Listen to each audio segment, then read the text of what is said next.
We're going to turn our attention away from week one and let's get started on week two for the Oklahoma Sooners as they play host to 15th ranked Michigan, who's coming in with seems like a lot of cockiness about their chances in Norman. Let's talk about it.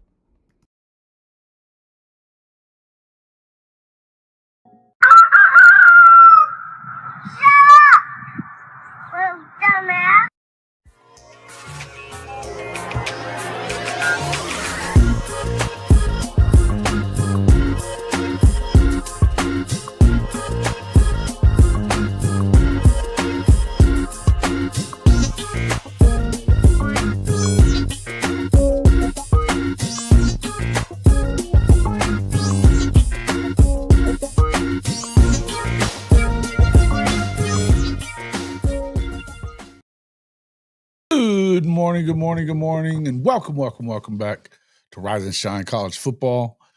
I'm your host, Jason Watkins, and if you love college football, you know you're in the right place. So before you forget, smash that red subscriber button, like our videos, and don't forget to ring the bell so you don't miss one moment of Hall of Fame college football. Welcome into the show, everybody. David Whitehead, my guy, Derek Hamilton, Truoki, Kobe, Benji, our resident Texas Trolls. You're not the trolliest of the trolls, but you're there. Who else we got? Ghost. What up, Ghost? Good to see you, man. Logan Litke. Good to see everybody in here this morning. Jimmy Satterfield, you as well. Good morning. Welcome to the show. Glad to see everybody here. Going to talk some Michigan. We're over. It should be over and done with week one talk. It's week two. Unless we want to troll Texas, we can still do that. What up? Fence Post, Sammy Chandler. What up, guys? How's it going? Finally, a big game week. Yes, sir. This is a big game. This is a big game coming up for Oklahoma. Looks like you should be seeing quite a bit more of Jaydn Ott this week in the backfield for Oklahoma. Don't ask me why he wasn't playing more last week. I don't know. I'm hearing a lot of different stuff, just like I know a lot of you Oklahoma fans are. Could be any number of reasons. Sounds like we're going to get to see more of him with Torrey Blaylock likely on the shelf with that shoulder banged up a little bit. Probably not going to be something that he's going to come back from right away. I don't think you necessarily have to do it. There is a stable of running backs back there. Although I think that Torrey he showed that he's the real deal and you could go with him all the way through it. So it'd be great if he was available, but don't expect it. I'd love it if I was wrong about that, but I don't necessarily expect it. Goated, my guy. What's up? Let's see. Kyle Dupuis, good to see you, man. We'll have to pick Sweet because we know Des is going with what? I'm not sure what you're talking about. Who's going with Michigan? Javante can't find the holes. Kind of true. Kind of think he must have missed class or meetings or got in some sort of trouble. Talking about, I mean, there's something there. I think there's something there. I think if he was hurt, doesn't feel like you probably would have put him in on special teams or put him in the game at all. Why not just continue with the guys that you had in that weren't injured instead of putting him in and having him have a carry or anything like that. And it feels like you got a better opportunity of getting hurt in special teams with the, running high speed down the field and, delivering a shot or whatever, getting hit in some way. So I don't know that I've ever really thought that it was about that. Haven't heard anything in particular. There's a lot of different things going around, mostly on Twitter and stuff like that, but nothing that I've heard about trouble or anything like that. But I assume something's going on. I would assume something is. Barnes needs to be showed. Guys, let's not get too crazy. Javonte, got to give him props for the fact that he stuck to it as long as he has. Apparently, he's doing something right for, for DeMarco to continue to go with him at every turn. I would figure at some point you're probably going to see. And listen, if he was available throughout the fall and nobody else really was, along with just him and Torrey. So I understood them playing. This is kind of is what it is, but yeah. Listen, I would agree. That's exactly what I was just saying there, Derek. I don't even disagree with you. I think something's up. I think something was up, and hopefully, whatever it is, it's good to go and no big deal. You know, I wouldn't leave OU either if I was Barnes. Yeah. Well, he continues to get, run. So it is what it is. It is what it is. So we'll kind of see how everything goes. But, I would tell you that, listen, if Jaydn Ott is everything advertised, it's probably a good thing that he's going to get some time, and he didn't do a ton of practicing, I don't think. And that's what you heard from Brent Venables yesterday, that he wasn't practicing much. And in hearing that on that show, on the Sooner pregame show or whatever, he said he just hadn't practiced a whole lot. And then he said, but you'll see a lot of him this weekend. So I think that was kind of alluding to something. Maybe they're not happy with the way he's practiced or not practiced or whatever. I don't know. But it is one of them deals.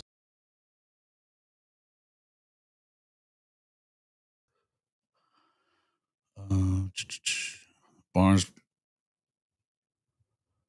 he's best at pass blocking. Yeah. I shouldn't have put that up there before I read all of that, Sammy. Yes. Fair enough. What up, Maze Madman? You're upset. Why are you upset? Come on in.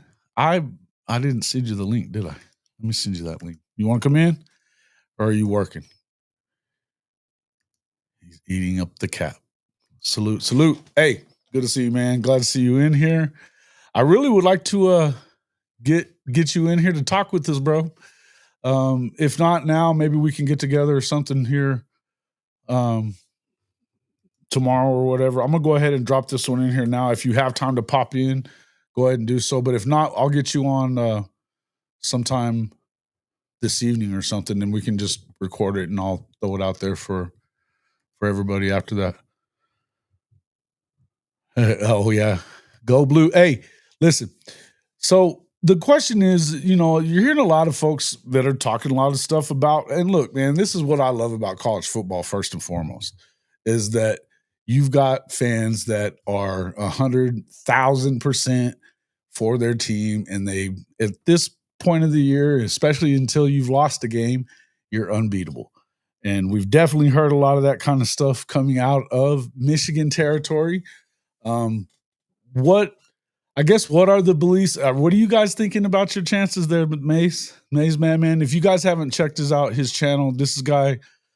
They've got a pretty cool channel, man. They've got a number of guys that come on. He does some stuff with Ohio State fans, even, which kind of surprised me that they got a group of those guys that could get together without, just screaming at each other the whole time. That's kind of cool. But as we saw, Kinetic, whenever he was on, really flawed last week. Doesn't seem like there's a lot of respect for Oklahoma out there in Michigan country.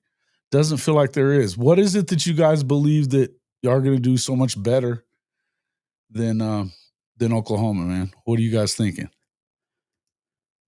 Because we know that's what Kinetic thought. We heard the O-line was better all fall. So you think they played down to the opponent. Oh, okay, we're going to talk about this. Okay. All right. What's up, Ronnie? Good to see you, man. Urban Engine, Bob, Bishop Frank. What up, Bishop Frank? Let's see.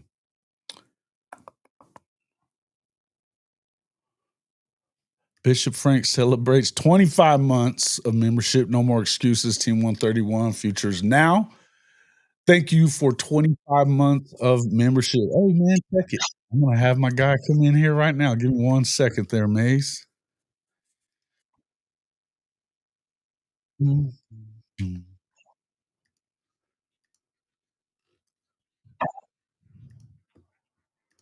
All right. Hey, welcome into the show from the Maze Madman Show, the Maze Madman himself. What's up there, M3? How you been? What's going on? The I'm upset joint. That's just a moniker I use on the channel, or whatever. Okay, okay. Um, but yeah, definitely at work. About to go back to the office now. I do IT, so I'm a lot. 1 sec. Apologize. Okay. Right on. Can you hear me? Yeah, I got you. I got you. You're freezing up a little bit, but getting in the car and stuff. I see you're headed into the office. Can you hear me? Here, let me get off this Wi-Fi. I think it's picking up the Wi-Fi. Okay.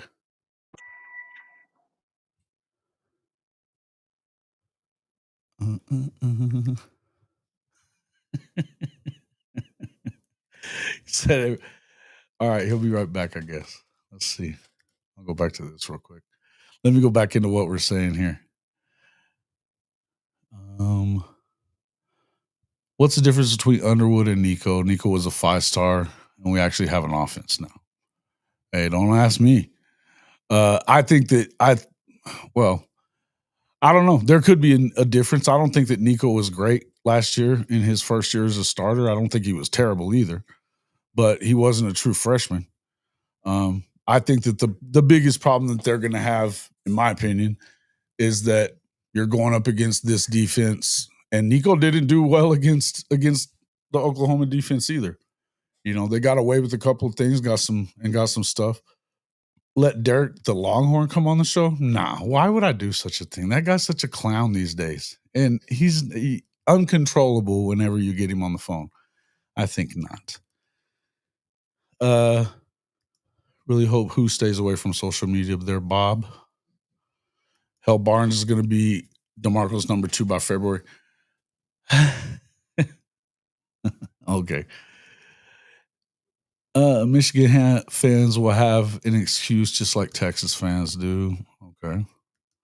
I think they look much better, especially pass pro, considering 3 guys the potential starters were out.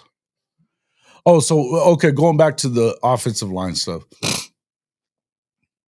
I don't think it was as bad as everybody's acting like it was. First thing, I think everybody except for Barnes averaged over 5 yards a carry.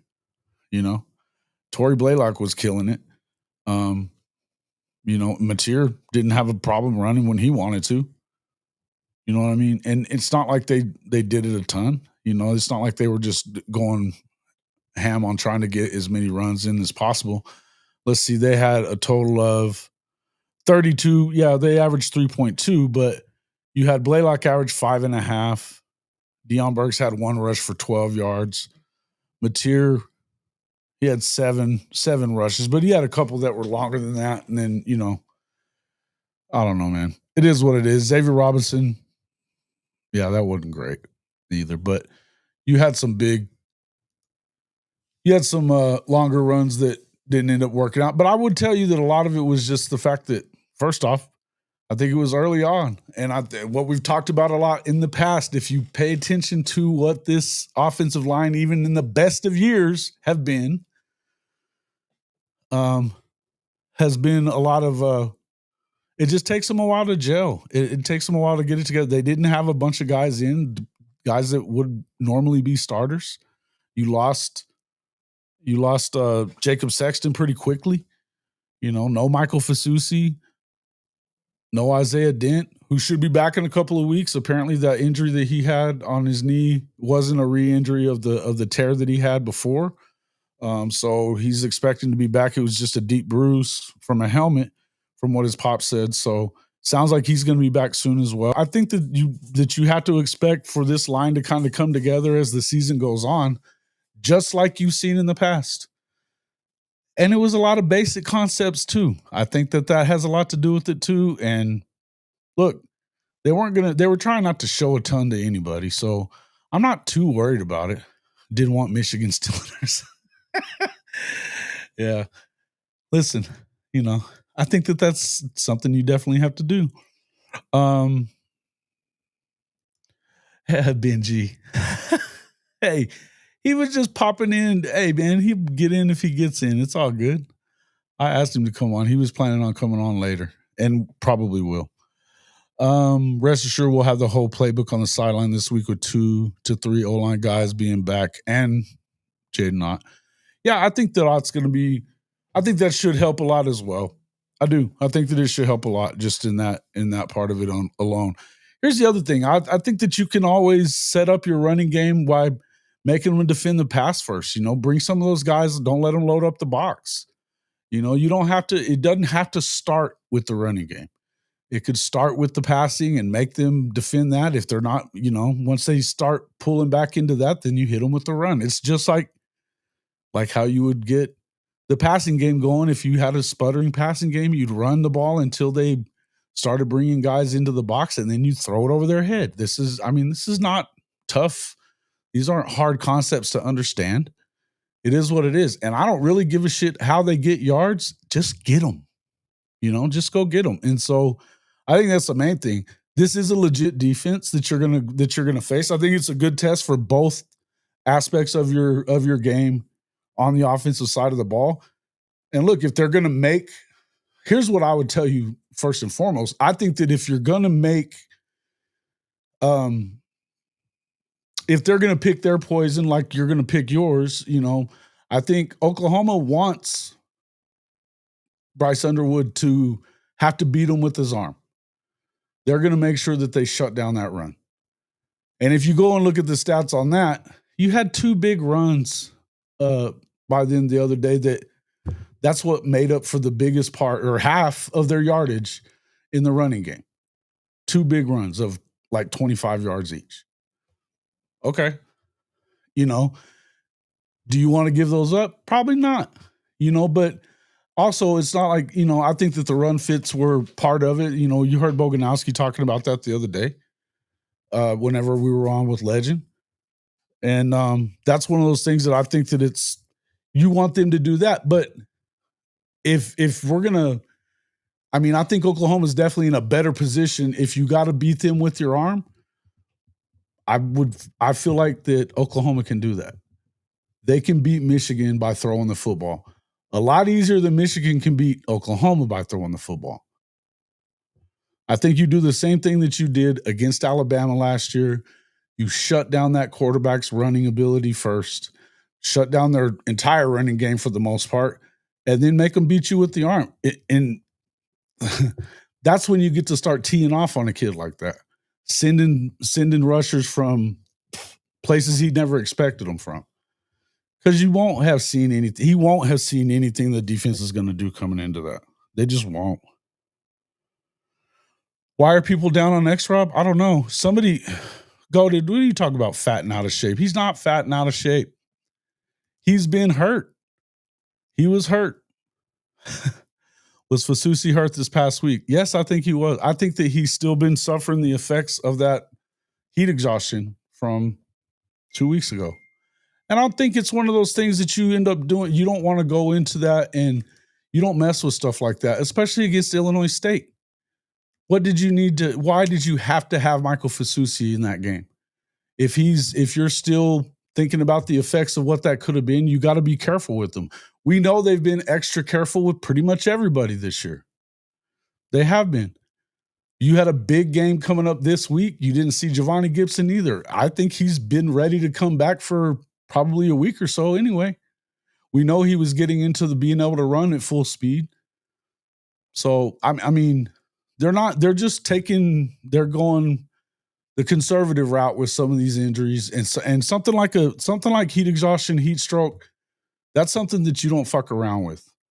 And it's easy to have it kind of come back on you as well if you don't put them in the right situation. And look, man, as hot as it's liable to be for the weekend, it wasn't too bad this past weekend. Being up there, the weather was pretty damn good actually. But this time of year, we've seen what it can be like in Norman this time of year, and it can be hot as shit at game time still, even at 7:30. I think that they wanted to just hold off and make sure that he's good to go, and that's not something you mess around with on those heat exhaustions. So I wouldn't have played him. I wouldn't have played him either. Again, all these guys are probably going to have some time in, right?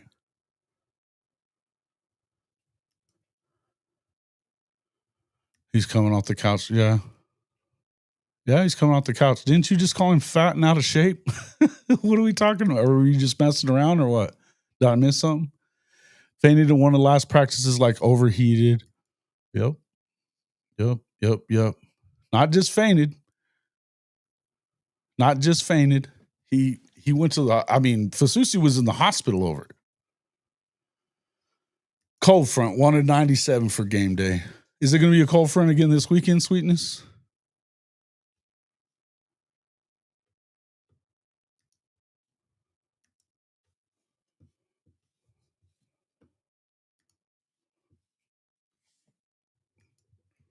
Let's see.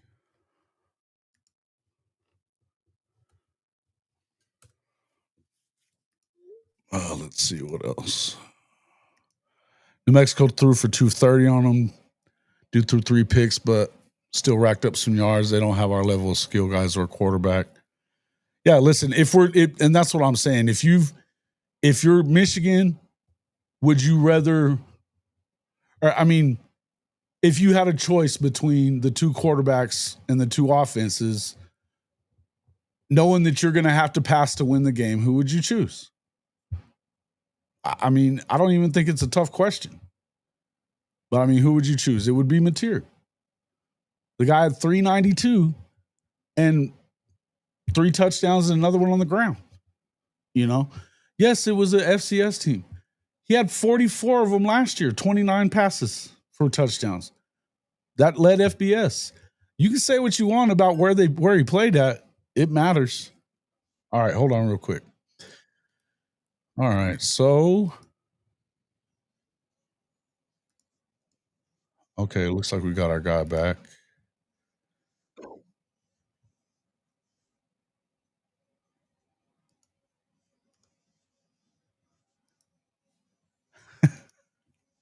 What's up, my guy? What up? What up? Ah, you're in the studio now. Look at that. Yeah, man. So I do IT for the county I live in, and the job I was at was happened to be around the corner from my house. So I just decided to come by. I'm on company time, by the way. Don't tell anybody what's going on. Yeah, you're on. This is, some people do watch this. Not a lot of people, but some people. No doubt, no doubt, man. I can't Salute to promise. all the people in the chat, man. Yeah. Yeah. Hey, yeah. Don't tell anybody, guys. Don't tell anybody. Right, So what's up, man? How you been? I'm doing good, man. I'm feeling a lot better than I was last year at the same time. Yeah. Yeah. Right. Yeah. So it looked, Underwood looked pretty good at times the other day. You know what I mean? I think it feels like, you're going to see some freshman stuff out of him. But Right. talent-wise, man, he seems to have it all there. You guys, have you been pretty happy with what you've seen out of him so far and what you're hearing about him so far? I mean, everything I've heard, me and a group of guys went to the spring game. Guys that I do my channel with, Maniac. Went to the Maniac, spring dude, game, that's my guy. right? And he looked, he didn't look like he did in the first game. He was worse in the spring than he is now, at least in that little glorified practice. But Sure.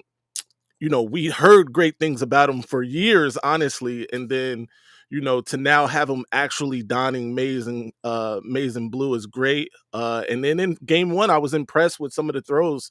Shout out to my guy Les.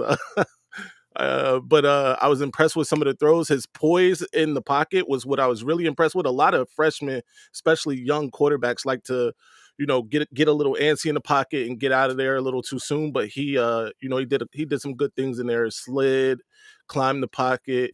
He did get out when on occasion, but yeah, I was impressed, man. I'm very impressed. The fact that we have a competent quarterback and we can complete the forward pass this season is a plus for us. Hey, listen, I only laugh because it's not really it's not like we don't understand what you're talking about. Right, As right, Oklahoma fans, watching the Jackson Arnold experiment last year was not fun. It wasn't all Jackson's fault. You right. had a lot of injuries and stuff like that. But I mean, let's just say I saw him in the Auburn and Baylor game, and he still likes to run instead of throw. So, it just was one of those things that, oh man, everything that could go wrong did go wrong on offense last year. I know with you guys, you've been used to JJ and doing his thing. They ran the ball. They've always run the ball first Yeah. at Michigan since Harbaugh got there and stuff like that for sure. I know it's just like the way they've always done things, but Mhm. I still remember going back to that first of the 4 straight wins over Ohio State where what did they do? They put the damn ball in the air when they weren't Right. expecting it to be in the air and it did it very well. So my feelings were that it was now you have a guy that can do that. What are your expectations from in a game like this though? You go up against a defense like that Brent Venables is going to throw a lot of stuff at him. I feel like that's Oklahoma's best chances right now. Yeah, I agree with that. In fact, we did a kind of a Michigan preview to every game on the schedule a couple weeks ago on the channel, and this was one of the games I thought Michigan would lose. So I had Michigan losing this game at Oklahoma, mostly because it's a young quarterback on the road. For the first time in a hostile environment, you know what I mean. Yeah. He had the luxury of playing at home in front of people that love him, basically, against New Mexico.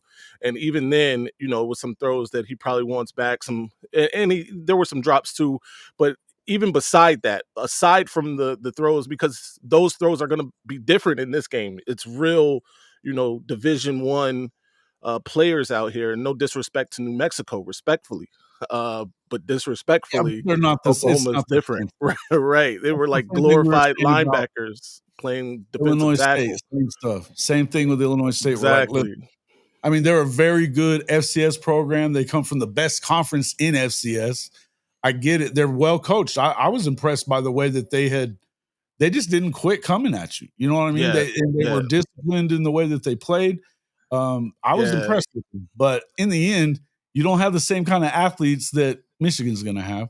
So, Ultimately, that's the difference in that game because I was surprised with the way that they kept fighting. That quarterback deserves an award. I mean, he's tough as nails. He was getting destroyed and kept getting up and you know uh, getting to the next play. The tight end, I don't think he's going to be at New Mexico very long if he has any eligibility left because he put on a show. But yeah, absolutely. yeah, listen. Defensively, where are they in comparison to last year in your opinion? So there are people in the Michigan fan base that think that this defense can be better than last year. Uh, Now, could is used very loosely here because you don't necessarily replace Mason Graham and Kenneth Grant, Will Johnson, who somehow fell to the second round. But I do think collectively, especially along the defensive line, we're deeper than we were last year. I'll give it that. The secondary, though, I think without Rod Moore takes a step back.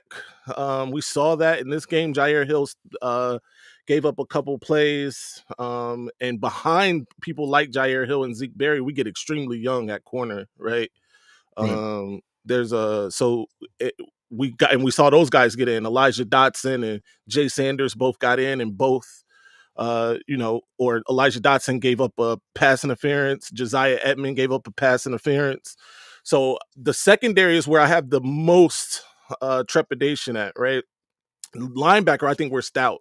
I love the linebacker group, even without Jay Sean Barham for the first half. As you know, we're gonna miss him for the first half for Yeah, what's targeting. up with that one? I thought that was kind of a whack. Soft, man. Bro, I tell you what, football has gotten pretty powder puff over the last several years. Yeah, I mean, I was saying that last night. I mean, I get it if you're going to call it and that's the rule or whatever, Right, fine. right. But to me, that was an extension of a play. He didn't go out of his way to like try to kill him at the wrong. I mean, he was in the tackle, the ball goes out, and I mean, he's just supposed to stop him midair. I don't know. And also, bro, he's a It was a 6'3" football linebacker tackling a 5'10" quarterback. I Sure. mean, and a quarterback who's ducking as well. So it's rough, but it is what it Well, is. The rules are the somebody had rules, I said, guess. and I didn't see the entire game. I'll have to say that I'm planning to watch more of it Yeah. today. But they were saying that he had been, maybe had some questionable hits, I guess, earlier in the game or like throughout the game, I guess. And so they were I would. wondering if I don't it was think the, something the like hits that. were questionable. What I think the decision to hit was questionable, right? Because he had a play where running back goes up to catch a ball out of the backfield, and it's too high for him. He tips it, and if Jayshawn doesn't commit to the hit, that's an easy interception pick six for Jayshawn. But he was out there to hit people. You know what I mean?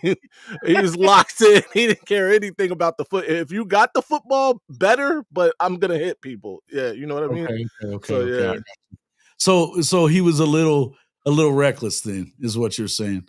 right. Yeah, Yeah. yeah. Just I still, if you're going to go off of the one play, I would just say right. I thought it was kind of wacky, Yeah, but yeah. that's bodes well for obviously it probably bodes well for Oklahoma a little bit because he is their best player. It feels like.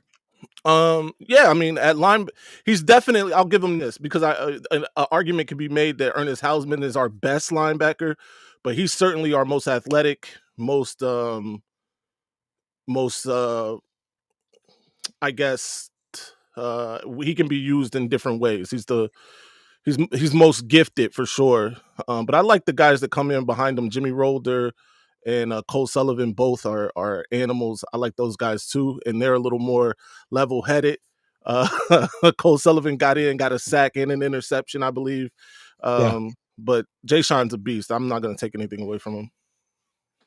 Okay. Well, I mean, what are your expectations overall? I mean, do you feel like as far as the Oklahoma offense, do you think that they can go out there and move the football? I mean, what are your feelings on that? Yeah, I think Michigan's best chance, right? If I was giving keys to victory for Michigan, make Oklahoma one dimensional. If we can try to take the run away, I saw that you guys didn't necessarily run the ball that great against your opponent, but again, you're missing Jaydn Ott. I don't know how much you committed to running the football or whatever. I got to watch that game myself too. But I think if we can try to make them one dimensional, take away the run, uh, then we have our best shot. But again, our best shot with you guys passing is like our weakest position group, in my opinion, right now in the Right. secondary. So, it's kind of pick your poison, but that's Michigan's Yeah, and best shot. that's what I was saying. I feel like if Michigan's going to win, they're going to have to get their running game going. Right. And I think that kind of similar to when Oklahoma played Bama last year, they hit Milroe early. He didn't Mhm. want to run the ball anymore, and that kind of rendered him a throw only guy. And he's not a great thrower, Not so at all, right? you know what I mean. He's not, and I know you guys played against him and beat him too. So it's it's Right. similar, but I think that that's the game plan that you're probably going to see them going at. They're going to go after him from a lot of different angles, a lot of different places. Can he withstand that and stand in and beat Oklahoma throwing the pass? That'd be my question if we're going to talk about offense there too. Right. I would feel like Oklahoma having to pass to win. John Mateer completed 82% of his passes last week. You know what I Right. mean? It feels like a good situation, and you can get the running game going by getting the passing game going first. Oh, I think. absolutely. Yeah, yeah. And vice versa, right? And Right. I know people.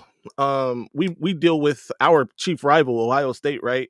They like to pass the ball to open up the run game, right? To loosen up that run game, get safeties going, dropping back Sure. deeper and stuff like that. Of course. Uh, Get them off the and line. Exactly. While Michigan for years, at least the last several, especially, have used kind of the opposite philosophy of running to open up the pass, and that's kind of like the basic premise, right? People will love to establish a run game to open up play action and things like that down the field, bring safeties in, and then go over the top. So it is just different ways to skin the cat. Sure. And I do think, and this is one of the reasons that I think another contributing reason that I gave Oklahoma the edge here is because I think you are more equipped to do what you want to do with John Mateer. at this point, right, than we are to do what we want to do with Bryce. Bryce is going, again, I love the kid's poise, and it's going to Yeah. be tested on the road. So we'll see what happens. I think my thing, and here's where where I'm at on it as far as I feel like Oklahoma's going to win, but I would tell you that if it was later in the year or like a playoff situation, now it might be a little different because he's gone through a season.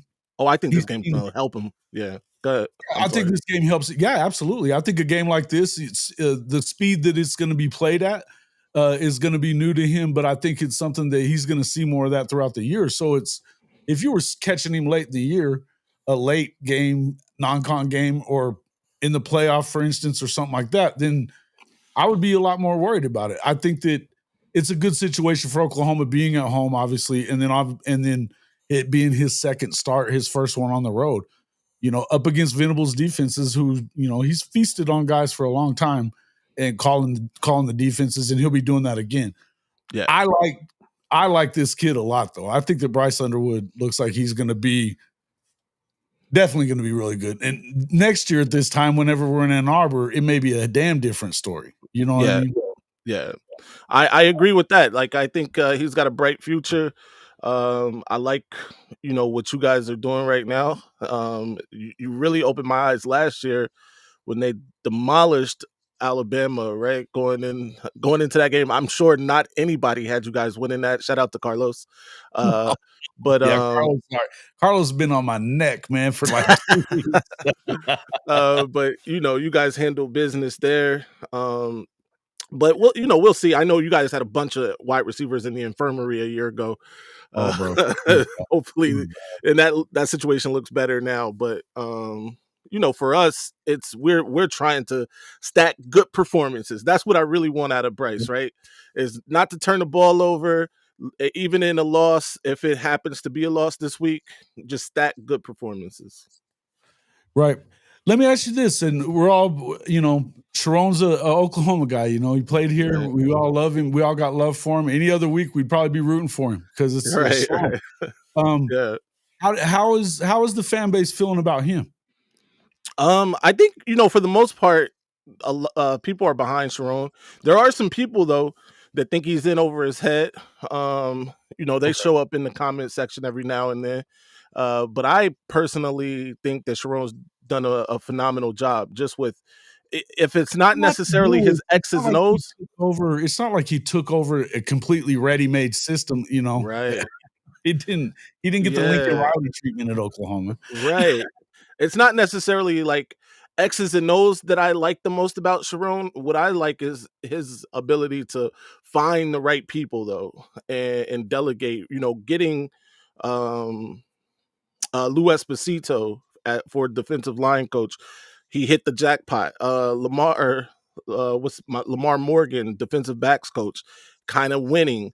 Wink Martindale to continue on with that same amoeba defense, the architect, as he likes to put it, really hit a home run there, especially in the second half of last season. Yeah. Right. So it's about his ability to find the right people and put those people in the right position. And I think he's done that. Tony Alford, we got from Ohio State, the running backs coach from Ohio State, is now our running backs coach. So, that sort of thing. That was kind of a coup, wasn't it? I loved it. I don't know if you saw this past weekend. 5-star running back Johnson Cook, I believe is his last name, was visiting Ohio State, and Tony Alford called him on the visit and offered him. Even if we don't get this kid, I just love that sort of energy. Right. Oh, this is what I love about college football. Rivalries never die. Right. And and I enjoyed so much watching Texas not win at the Shoe last weekend. I know that probably sucked for you guys. I get it. Sucked for me, but I get it for you. For OU fans, it was good times because they've gotten all this unneeded hype for the entirety of the offseason. And it's just the opposite for us. Like, now that unneeded hype for Ohio State is just going to continue. It's magnified now. Now they're the greatest thing ever. It's crazy. Sure, yeah, because they beat brand new quarterback and all that shit at Texas. Yeah, right. At home. So I get it. I get it. Guy couldn't hit the broadside of a barn with the football last week. I don't know what was going on with Arch. Listen, I think it is first game. You know what I mean? It's first game, and it's having a new offensive line and a bunch of new receivers, and I don't think Sark called a very damn good game. That's part I of agree it. with that. I agree with that. Especially in the red zone, has He some might be serious the worst red zone play caller I've ever seen. That's awful, something. right? Yeah, Awful, and yeah. it's wild. It's been like this for a while. It's been like this for a while. You know, he gets all this credit for being such a great offensive mind. Right. Okay. He got to hand the play. He got to hand the playbook over to somebody else when they get inside the 20. I don't know what he's. Yeah, What I he's would. doing. I mean, Yeah. shit, hand it to your dog for fuck's sake. I would do it. I would. You know what I mean? Somebody's got to do a better job. Let Gemini call the plays. I don't know. Yeah, Chat Gemini. GPT or something. Right? Love it. Yeah. What Yeah. should we do here? Chat GPT. I like it. That's fun. Right. But hey, yeah, hey, I appreciate you popping in and talking to Man, us. I appreciate you, man. I saw your invitation for tomorrow. If you still want to do that, I'm down. Obviously, Thursday we're gonna have you on our channel for a while, so it's gonna be a great time, man. Yeah, we'll have some fun, man. I'm excited, man, and we'll definitely go ahead. I'll shoot you a link, and we'll kind of do more of an in-depth preview or whatever. But really, I appreciate you getting you on here for a little while. Anyway, are you coming to Norman? Or are you gonna make it? No, not this year. We're not gonna come. We planned to, but that fell through. Anyway, but we'll definitely be there next year at the big house. If you're coming, I'll be there too. I'm Let's gonna do make it. Right. This is one of those things that you kind of have to make the pilgrimage to places like this. Yeah, Man. that's true. And I definitely wanted to. Yeah, I mean, look, man. There's probably be other chances, to do some stuff like this. I'm really excited about the chance to get to go to, now that they're in the SEC, seeing all these places there. But there's no way I'm going to miss the big house, man. There's no way. I got to find a way. But no, hey, yeah. Donald Poulos says final score prediction. Give us a score prediction for you. I think I got it something like 31-21. 31-21 Oklahoma, unfortunately for us. Okay. Kind of surprised, man. Kind of surprised. It sounded like, your boy Kinetic was like just sure that it's the other. Man. I'm not I'm not gonna share our dirty laundry here over the airwaves, but yeah, Kinetic. Shout out to Kinetic. I'll say that. Shout out to Kinetic. Shout out to Kinetic. Shout out to Kinetic. It's my guy. No, hey, man, let everybody know I'm looking forward to being on the show with you guys. And yeah. You guys have a great show. Everywhere. Tell everybody how to find you. Yes, sir. I appreciate that. Everywhere at Maze Madman. The YouTube channel is the same. YouTube /at Maze Madman. Appreciate you, Jason. Look forward to working with you again, man. Hey, man, it'll be fun. Appreciate you coming on, man. We'll talk to you soon. Yes, sir. All right, man. Maze Madman, our guy from Michigan. Good seeing him on the show. Let's see. We're going to get Bishop to come in here real quick as well. Let's see. What up, Bishop Frank? Welcome into the show. What up, dog?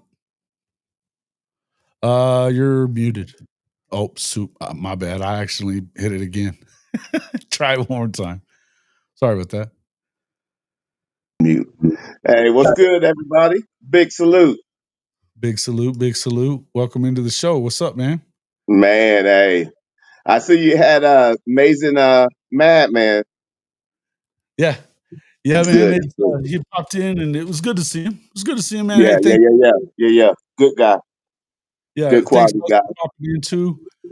Shout out to you guys that are in here. Even our big old troll, our guy Carlos. What up, Carlos?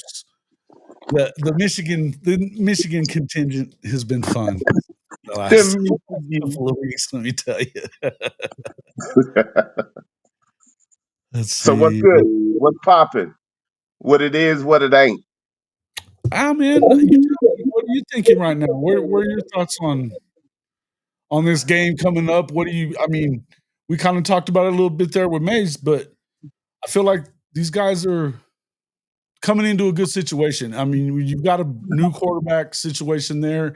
They're not as good in the secondary. I think you see that if you're watching the film with UNM as well, the UNM game. if you're going to have to pass to win, and I think you need to set up the run, at very least you're going to have to set up the run with the pass, maybe. But I think you just have to have.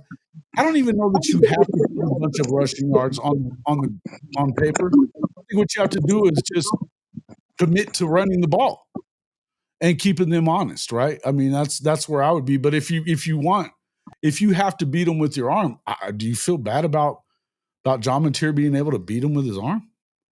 Not at all.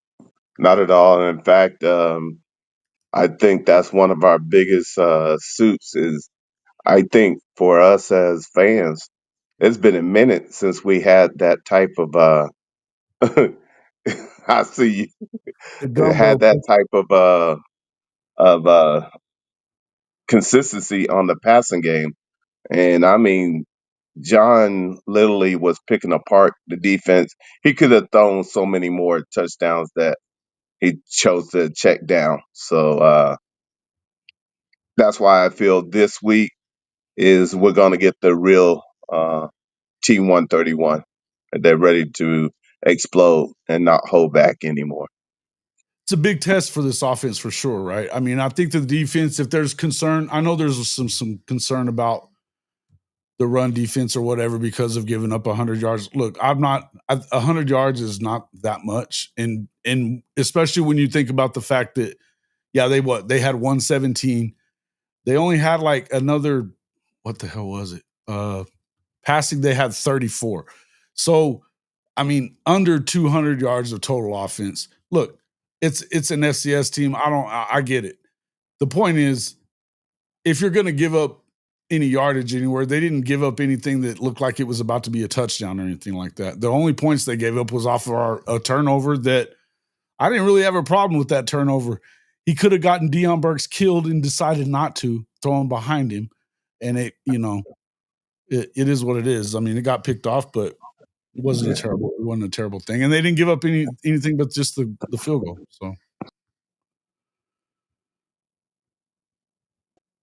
Yeah, see, just wanted to share with the family is now we see why Coach Venables was talking about that run fit.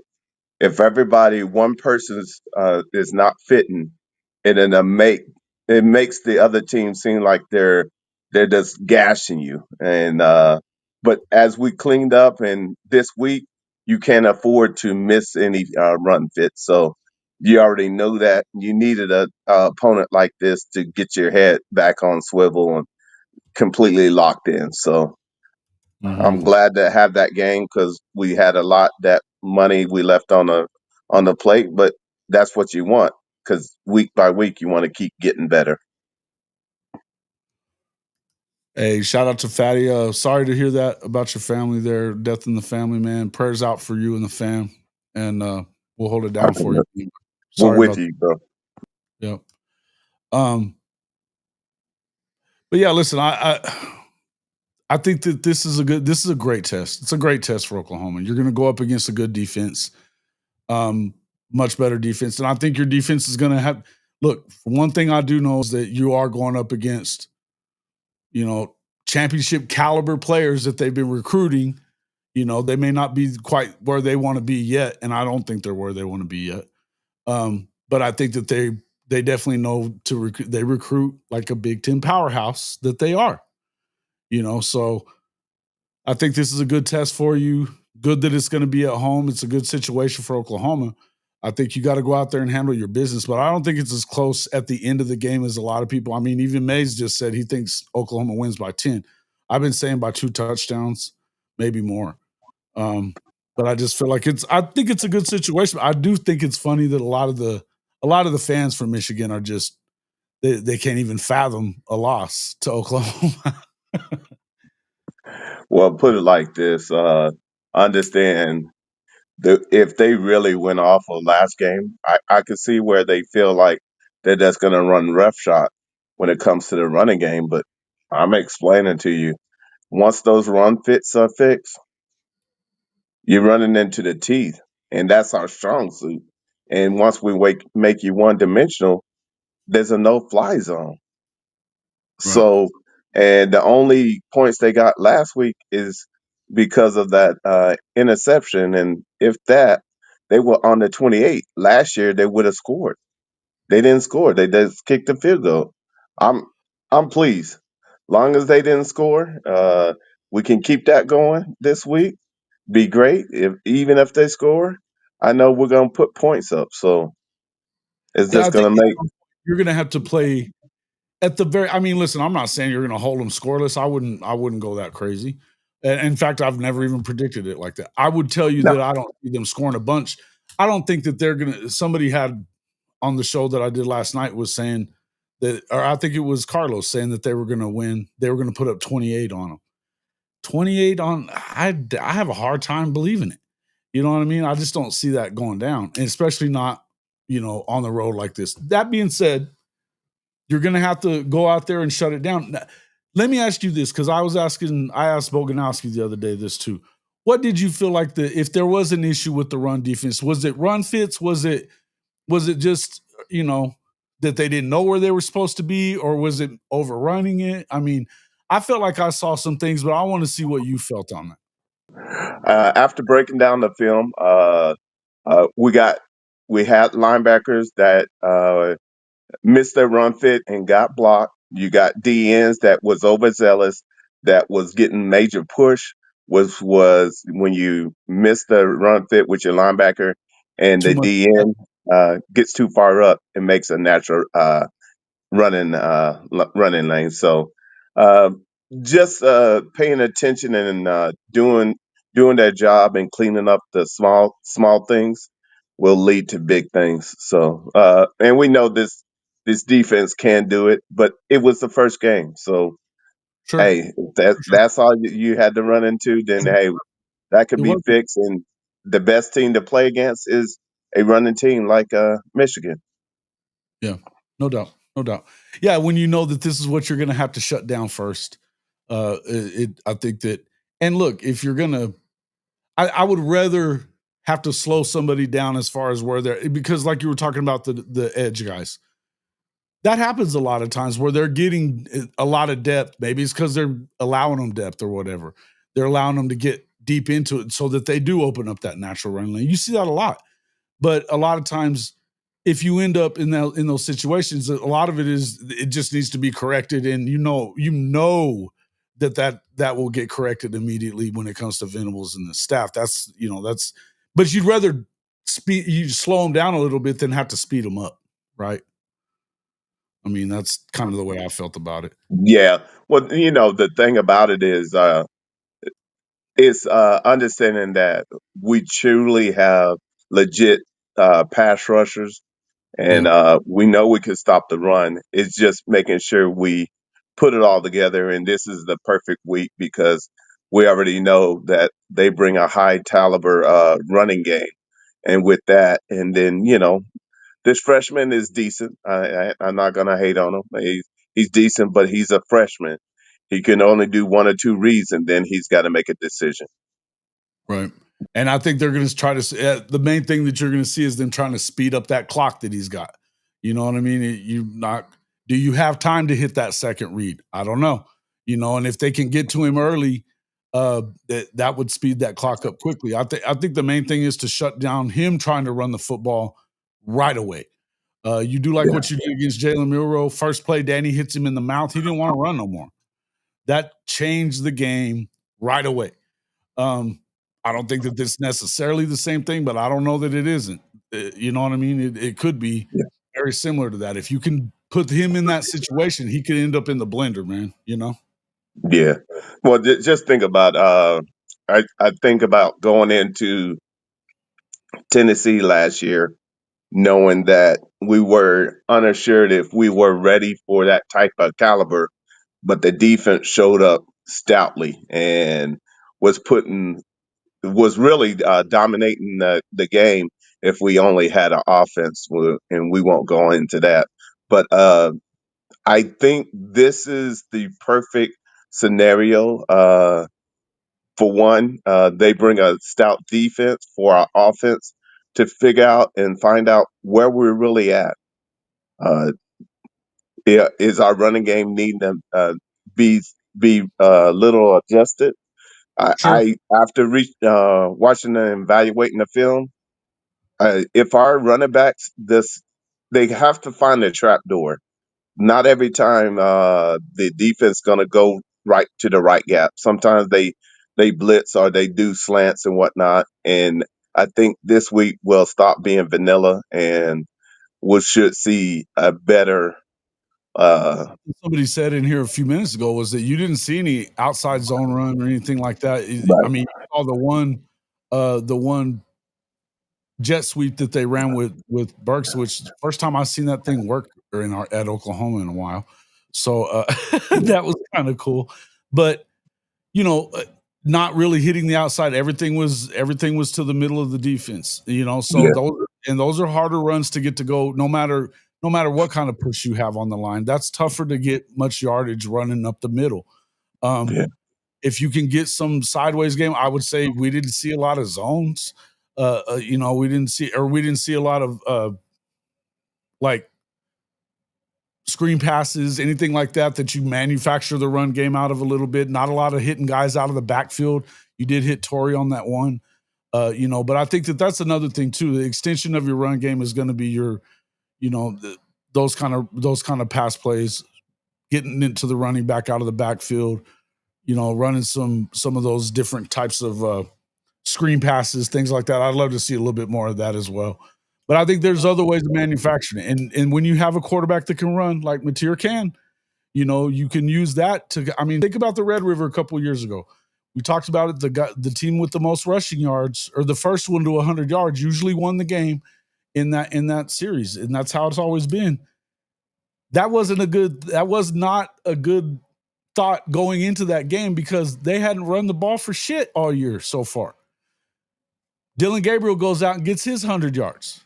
You know what I mean? He does it, and that opened up the game for them to be able to throw the ball the way they did and have guys open. Because if you have to account for that quarterback running, that's a problem. Which is why we just said we wanted to see them shut down Bryce Underwood from doing the same thing. But the bottom line is we know that we're in this moment and that all eyes will be on us. So it's up on us to pass the fire test. And without a doubt, you got to understand that we got Fasusi and Simmons back. And, we got Ott that's been cleared, that's ready to go full speed. You got other running backs, Xavier. He just needs to get his legs under him. He looked like he had to knock off the rust, which he will. There's no ifs, ands, or buts about it. And the bottom line is we didn't have Tatum. You start looking at all of this, and everywhere around, we have competitive depth where we can still play a game and be efficient and effective. Right. I think Ryman's got a good point here too. Both teams kept it basic. Let's not get it twisted and act like they were doing anything real advanced at Michigan. And you think of Michigan and they're a run first team. They always have been, at least, and even more so once Harbaugh got there. They've been even more so. That being said, it was awfully basic from what I haven't seen the entire game. I saw the first half of it so far. They were doing some pretty basic stuff too. You expect them to come out and show some things that we didn't see.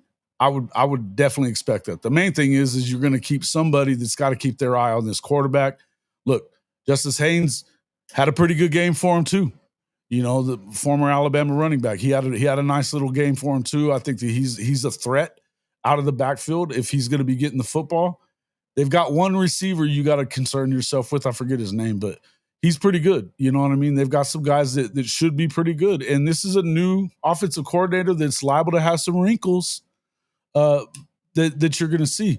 It's a good test for the defense, just like it is going to be for the offense. I think having a dynamic quarterback like that and having a new coordinator that they're running some different stuff than what you've seen in the past, it's going to be new for Oklahoma too. But I think it's a good test for them on that side of it too. And as you said, the secondary is probably the biggest surprise for me coming into it, and not necessarily the safety position, because there's a lot of depth there that we knew was coming back and was going to be really good, right? What you didn't know for sure was how good was once Eli went down, how good are they going to be at the corner position? Cortland Guillory has been a freaking breath of fresh air. And then, I mean, Gentry being healthy is, I mean, that's great. That's great because he's a dog. I love the way that they played last week, and I don't see them really giving up a ton through the air as well right here. I think they can get them in a situation where you might be able to pick them off. All I can say is that this will be a defining moment for the Sooners. If they answer the call, which we know they will, that this could really put them on the map and let people know that uh, we're on our way up. We're still not there yet, but we're on our way up. Yeah, Shawty's got a good question. Does either team have a major advantage over the other, offensively, defensively, coaching, or special teams? I would tell you, defensively, I think that there's a major advantage over that offense because of the freshmen. I also would tell you that I think that John Mateer is an advantage over their quarterback situation too. I don't think that there's anywhere he's got experience. He's played a lot of football. You know, this is year 3 in this system. There's not a lot that you can throw at him that he hasn't seen some of it. You know, the size of the guys and the speed maybe a little bit, but I don't think. I mean, just being honest with you, he was in the big games is when he came up the best last year at Washington State against teams they probably should have beat, like Washington. People say Washington sucked. Washington beat USC. Washington beat Michigan. You know, they may not have been the best team in the Big Ten. They weren't, but they were supposed to beat Washington State and did not. He had a big game there. He had a big game against Texas Tech on the road. Both of those games were on the road, and he got it done. I think in the end, he led FBS in touchdowns. I think if there's a big advantage, I think it's with John Mateer. I think, and then the offense in general, I think that you have more weapons than what they have at Michigan right now. I think it's tough for a brand new freshman quarterback to come into a hostile environment like this against a coach that has made his money feasting on young quarterbacks. You know, I think that's the big advantage. That's my opinion. I don't know. Do you see it any other way, or is there another place that somebody has a major advantage? I know we have a kicking game. It's the first time that I legitimately know that punter can flip the field, and the kicking game is solid. Other than that, everywhere else, we got the edge. But once again, that based off of what we both teams were real vanilla. So I'd rather be documentation to be proved on the field than be conversation. So let's prove it on the field. Yeah, no doubt. Happy to see receivers getting hit where they could get some yak yardage and stuff. Yeah, hitting them fast. I mean, it didn't seem like there was a lot of times. I think you may have been saying this yesterday that he didn't get to his second read because he didn't really have to. You know, they were getting some separation early on. Again, you were playing against a team you should have. You know what I mean? You probably should have. But it's just the number of receivers that have ability to do that. I mean, you hadn't even seen Elijah Thomas really yet, and we know that he's been a dog throughout the entirety of spring and fall, and apparently summer too. But he's a stud athlete. Carrion didn't get a ton of opportunities. It didn't feel like in the game. He was in a little bit. They didn't really throw his way, but you're talking about that's a big ass target. Even guys that you didn't see a ton from last week, I feel like you can't sleep on any of them, right? You just can't. JJ's ready. JJ's ready. You hearing JJ's ready? Ooh, Giovanni Gibson. Ooh, damn. If they were just saving his ass for this week, oh Lord. Oh Lord. Have fun with that. Dillagaff, this is funny. I'm only going to leave it for a second, but that's funny. Shit. What up there, TP? Appreciate you hitting that like button, sir. If everybody hadn't hit the like button already, don't make me get mad at anybody, and don't be a freeloader. Don't be a freeloader. Make sure you hit that like button. Let's take a look at. Oh, I think I accidentally exited out of that. I'm going to check anyway here in a second, but Come on, fam. Run the likes up. You know it's big week. No but I got excuses. 28-10. I think I'm similar on the spread of it. I think it's going to be 2 touchdowns, maybe a little bit more, maybe up to 3 touchdowns. I think they pull away towards middle to the end of the game. I think at some point, if Michigan's not getting points on the board early and they get into a situation where they have to like throw the ball, I think it could get out of hand. And even if their defense has been holding up to that point, at some point the dam's going to break if you're not getting points on the board. You know what I mean? You're going to have to do it. So I think that Oklahoma has a definite advantage here. I hope that they can take advantage of it. I really do. I think that they can take advantage of the advantages they have. You got to see them do it, though, man. That's the one thing I'm going to say. As much I feel good about this game, I really do. But there's something in. I mean, after what we saw last year, this isn't last year, but everybody, I understand why people feel a little squeamish about the shit because they just didn't get it done when you felt like they should. But it's a different team. Yeah, that's why it's so important to play the game on the field and make sure we make the necessary adjustments that to know that we are that top defense. With last week, I think it left a little question for us to see if they're willing to make the necessary adjustments. When they do, can they dominate? Mm-hmm. And I think that's what we're about to see. Is I think they're ready to show that they are who we thought they were, and that they want to show that they're a top 5 defense. Yeah. Hey, appreciate you, D. Come on now. Let's run them up a little higher. Run them up a little higher. Appreciate it. Don't be a freeloader, folks. Thank you there, D. Feel like if OU can get a 10-point lead, I don't think Michigan can keep up. Yeah, I think that's the thing. You want to try to get out there and put some points up on the board early to try to get them under that. That'll help add pressure to anything that you're going to do on the defensive side as well. I think that, yeah, go out there and put some points up early. Go out there and make them play from behind. That's tough for anybody to do, much less a freshman. Playing in his second game, first time on the road against a defense like this. I think that it's a lot to ask for if you can go out there and give them some cushion. And I think that's what you saw. We know if you're an OU fan, you know that that's what was missing from this football team a year ago. The defense, they did all they could. And I would tell you they would have ranked a lot higher in scoring and yardage allowed had they not been on the field so much because of the fact that the offense couldn't stay on the field. Extra possessions, not necessarily time of possession, but extra possessions. They matter. And there was definitely a lot more possessions. Kanik going to be a mismatch. Hey, you've been talking about this a lot. You've been talking about this since long before the season started. He got out there. Yes, he had that early fumble. It wasn't even really his fault. He kind of got where he turned around. He kind of got separated from where he could pull the ball into him, and they knocked it out. But, man, he ran some really good routes. His hands are fantastic. And the speed, look, I think he's dangerous, man. He's dangerous. Hey, all I know is we haven't seen the best of him yet. He's just getting started. Mm-hmm.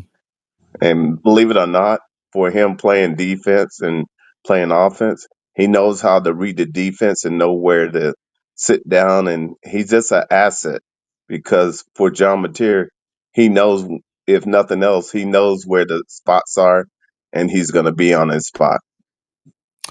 Yeah. And that was the thing that I liked the most about what I said. Listen, you can say what you want about who they were up against. He was throwing balls with anticipation in the correct spots, back shoulder throws, throwing the guys open. You saw that more. We saw that more last week than we've seen probably in a few years. Even with Dylan Gabriel. If Dylan didn't get the ball out in time, it wasn't going to get to where it needed to go, especially on deep routes. But this is a guy that's throwing to the spot, not to the player. He's throwing to the spot. And if you felt like that was what I was most impressed with, was just the way he layered balls in there, and the placement and the timing. I mean, he believed that they were going to get to that spot, and he knew enough about what he was seeing to know what was going to be open and throw to that spot and make them go get that ball. But I mean, I think Mateer highly advanced in what he's doing, man. Highly advanced. Man, Jason, I couldn't have said it no better than myself. Uh, the the one pass that I would help people to see is that one pass, that back shoulder pass to Lewis. That was artwork. You can't you cannot anticipate that pass no better. And that's just think we scale back, and if he showed just a glimpse of that, how many more of those he has? Yeah. Well, and I mean, you think about the Deion Burks throw as well, where he caught it with one hand, but it was back shoulder so that he could get that one hand. It was in the right spot where he could not just get one foot inbounds, he got them both. Fantastic catch, but it was also a great throw. The worst thing that was going to happen there, incomplete pass. You're not putting the ball in a bad spot where you're going to get that one picked off. Nobody was going to touch that, and again, if you're throwing with anticipation, what seems to be open to a lot of quarterbacks, it's not a ton. It doesn't have to be a ton of separation. It just has to be the right timing and your guy getting there first. So I think that again, what he was doing, the way he was throwing it wasn't that he completed 82%. I love that part. But it was the fact of where the placement was. You haven't seen accuracy like that in a while, man. A while from these guys. These are the kind of throws that you would see Baker make. These are the kind of throws that you would see Kyler make. I never really thought, I mean, as much as I know that, our guy in Philly, he's a good player. He's a good athlete, but he wasn't that accurate quarterback like that. Now, Spencer could make those throws, but he didn't always do it. You know what I mean? And I think Caleb was pretty accurate with the ball too, but especially in certain positions, he was damn good with it. But you just hadn't seen a ton of that since those guys have been gone. And what I saw was it was legit. It was legit. It doesn't matter that who he's going up against. It's the fact is he was putting the ball exactly where he wanted to put it. And the one thing you can say about, as much as you might want to talk about the offensive line, their pass blocking was great. You can say they didn't get a ton of push with the run blocking if you want to. I'm not even going to argue about it. You can't tell me they weren't good on the other stuff. So, Yeah, I like their chances. yeah. And the main thing is that we have we have a consistency, and we have an offense that can hold their own. So it's no 9-3 straight 3-and-outs. So when you have that, your defense can go harder and know that they're going to have an offense to get their back. And Yeah. when you have that, you get to play at a different level that most people don't get to because you trust the offense to do their part.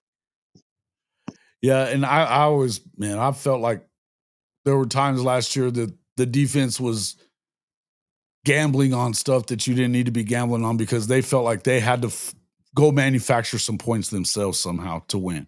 And that's not a good position to be in. You can play a little more relaxed and a little more loose and go out there and just and do what is within the framework of this defense. It's why I think they're just going to be better. It's why they're going to be better. Can't be And 80% passing with shitty O-line play. That's correct. yeah, and believe it or not, these young men understand when they get with their coaches, they're gonna see what we got to see, and they know that that wasn't their complete best, But if that wasn't their complete best, and they do bring their complete best out, what you think is going to really happen? It's about to be something special. So, no bigger stage than to do it. It's on prime time. Game day is coming, you guys. Make sure you just bring the fire, because the palace will be on fire. Yeah. It did feel sort of pretty Dylan-ish.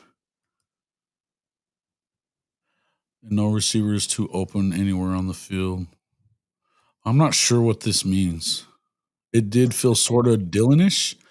Dylan was good at times. I think his leadership was what I liked the most out of Dylan, right? And he made those middle throws pretty well, and he was poised most of the time. The deep ball, and when it came out short, that was not good. And there was times that it damn sure wasn't going to be good in the SEC.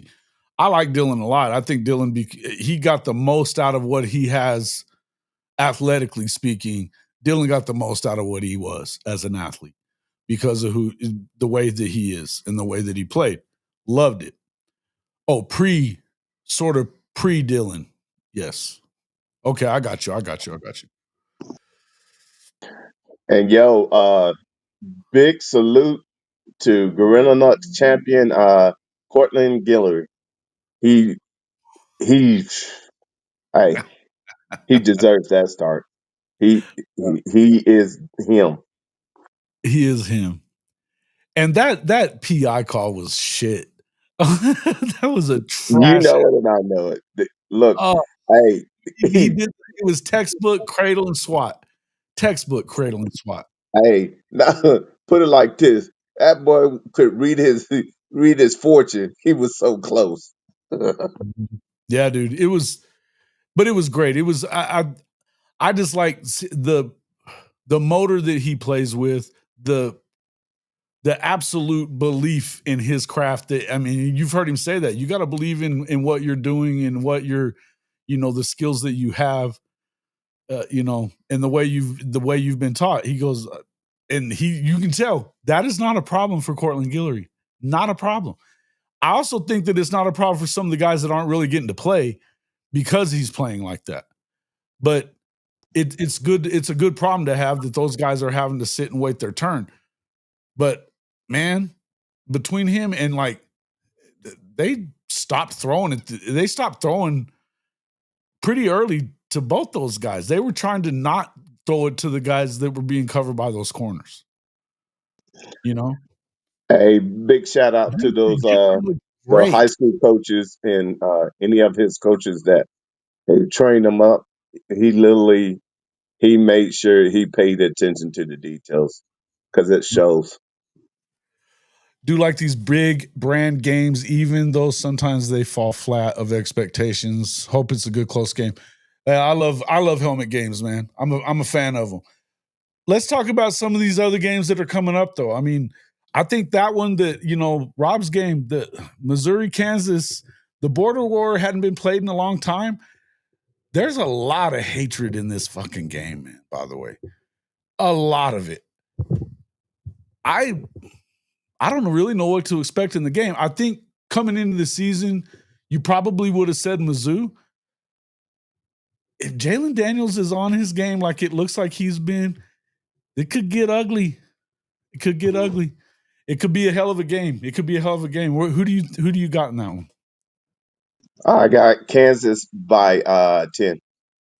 Kansas by 10. Ooh. Prebula did look pretty good, but they were playing a nobody too. They're playing Oh, the absolutely. Purple But Bears. I just think I like the way that Daniels is commanding the field, and he has no hesitation after being hurt last year. When he's had so many injury issues. That's the thing. We were talking about this the last few weeks. If that guy's healthy, he's a fucking problem. Straight up problem. I mean, I remember that first year when he played with them, and they'd won 2 games the year before that. He goes out and they win their first 5 or 6. I don't remember if it was 5 or 6, but then he got hurt and they weren't winning. As soon as he came back in, they were winning again. The guy's good, man. He really is. I think that when you've got a guy like Lance Leipold, Great coach in his own right. I love it. I think it's going to be it's going to be a hell of a game. A hell of a game. Yeah, I just think that Kansas has one of those teams that's they're an extension of Coach Leopold. He's tough on his game, and he doesn't make many mistakes. And his team does the same thing, and they take advantage of all miscues that you put out there. Yeah. Yeah. Well, listen, what I would say about in Mizzou, and this is hard for me to do this. Look, they've got a legit running back. If Prabula is as good as he looked like in that first game, they've got it. They got in a really good receiver. I don't know that he's as good as the Burden was. Probably not. But look, if they can run the ball like they did, where you're getting 100 yards from that guy every week, and this is a dude that at ULM was eating everybody's lunch, Mizzou may have a chance to be better than we thought they were. It wouldn't surprise me if they won it either. I think this could be a really, really good football game. And it's going to come down. It may come down to which quarterback makes a mistake at the end, or which one goes down and drives them to a win. You know what I mean? It could come down to the last couple of minutes of the game, 1 or 2 points. I could definitely see that, like you guys are saying. It would be. I think it's going to be a good. It's a fun game. It's a fun game. And again, this is what I said to you guys last time. I'm going to say it again. This is what the fuck you got to continue having is rivalry games. Stop going away from them and embrace them. I love it that they went to the 9-game schedule in the SEC, because now we know that the strength of schedule is going to matter. They even added a new metric that they're going to go by too. That idea the Big Ten had about, hey, man, maybe we don't need to play good teams in the non-con. You better think again. Because you need to go out there and play those games. I love it. I'd love to see Oklahoma playing Nebraska every few years. Would love that. They need to. I think that the Bedlam game needs to come back because it should come back. There's no reason you shouldn't be playing a team that's 80 miles away, that is that they're a Power 4 school. They suck, but they should be playing it anyway. By the way, did you see that dumb shit from Gundy yesterday? Have you been hearing this stuff? Covering up the Nike logo and shit because he doesn't like the way they pay for all they're doing. What's the exact shit that he said? It's unfucking real. Unreal. We're considering covering up our Nike logos with duct tape on Saturday. I'm just not interested in the pay to win stuff they got going on over there. So why would I support it? You know why, Mike? Because you just signed another fucking contract with Nike in July for 5 years, $2.5 million a year, but it's really worth that. You get $5 million for the entire sports program at Oklahoma State for $2.5 million. You're an idiot. You can always give the money back. They could always give the money back. I thought that too. And I wonder what the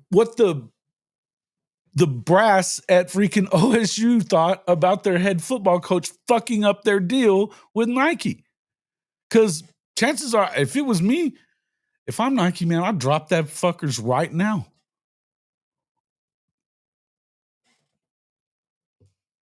You're going to badmouth us? You're going to badmouth yours? We've been your outfitters for, 20 years at minimum? I don't remember him being with anybody else in a long time. I can't remember him being with anybody else. Wild to me that he would do that. And the other part about it that's weird, here's number 2 part. If you're really still doing this, we're not with that pay to win shit, then that means that you are failing to evolve with new college football. Why in the hell is everybody still supporting this clown? It's Facts. Poor bastards. Okie Light fans are poor bastards. Oh my Lord.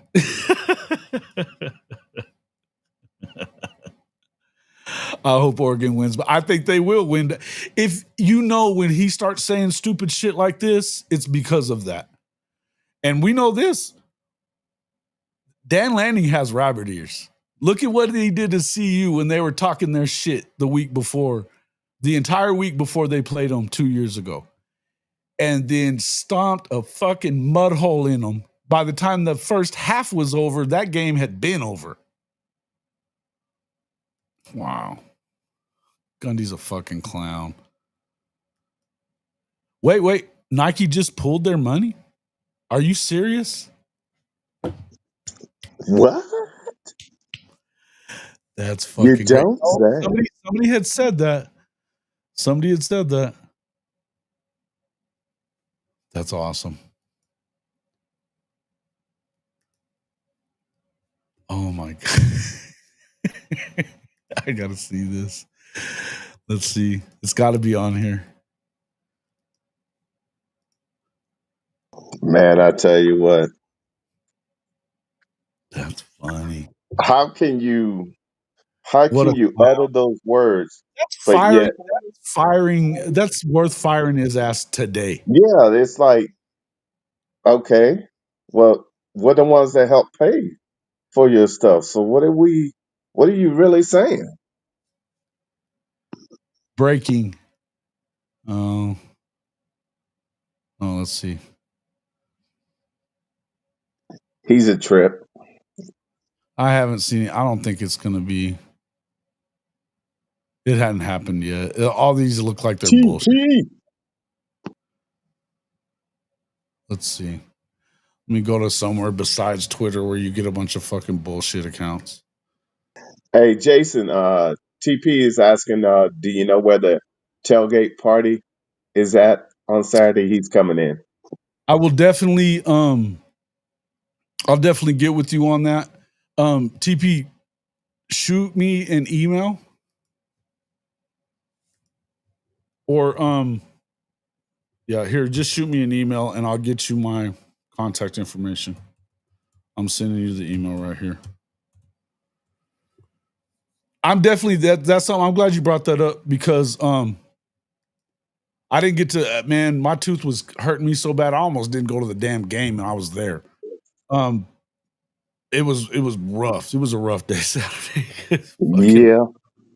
But I'm definitely going to be over there tailgating with Dent and Boganowski this weekend, or so wherever that is, I'm not positive where that is, but we'll definitely be there hanging out.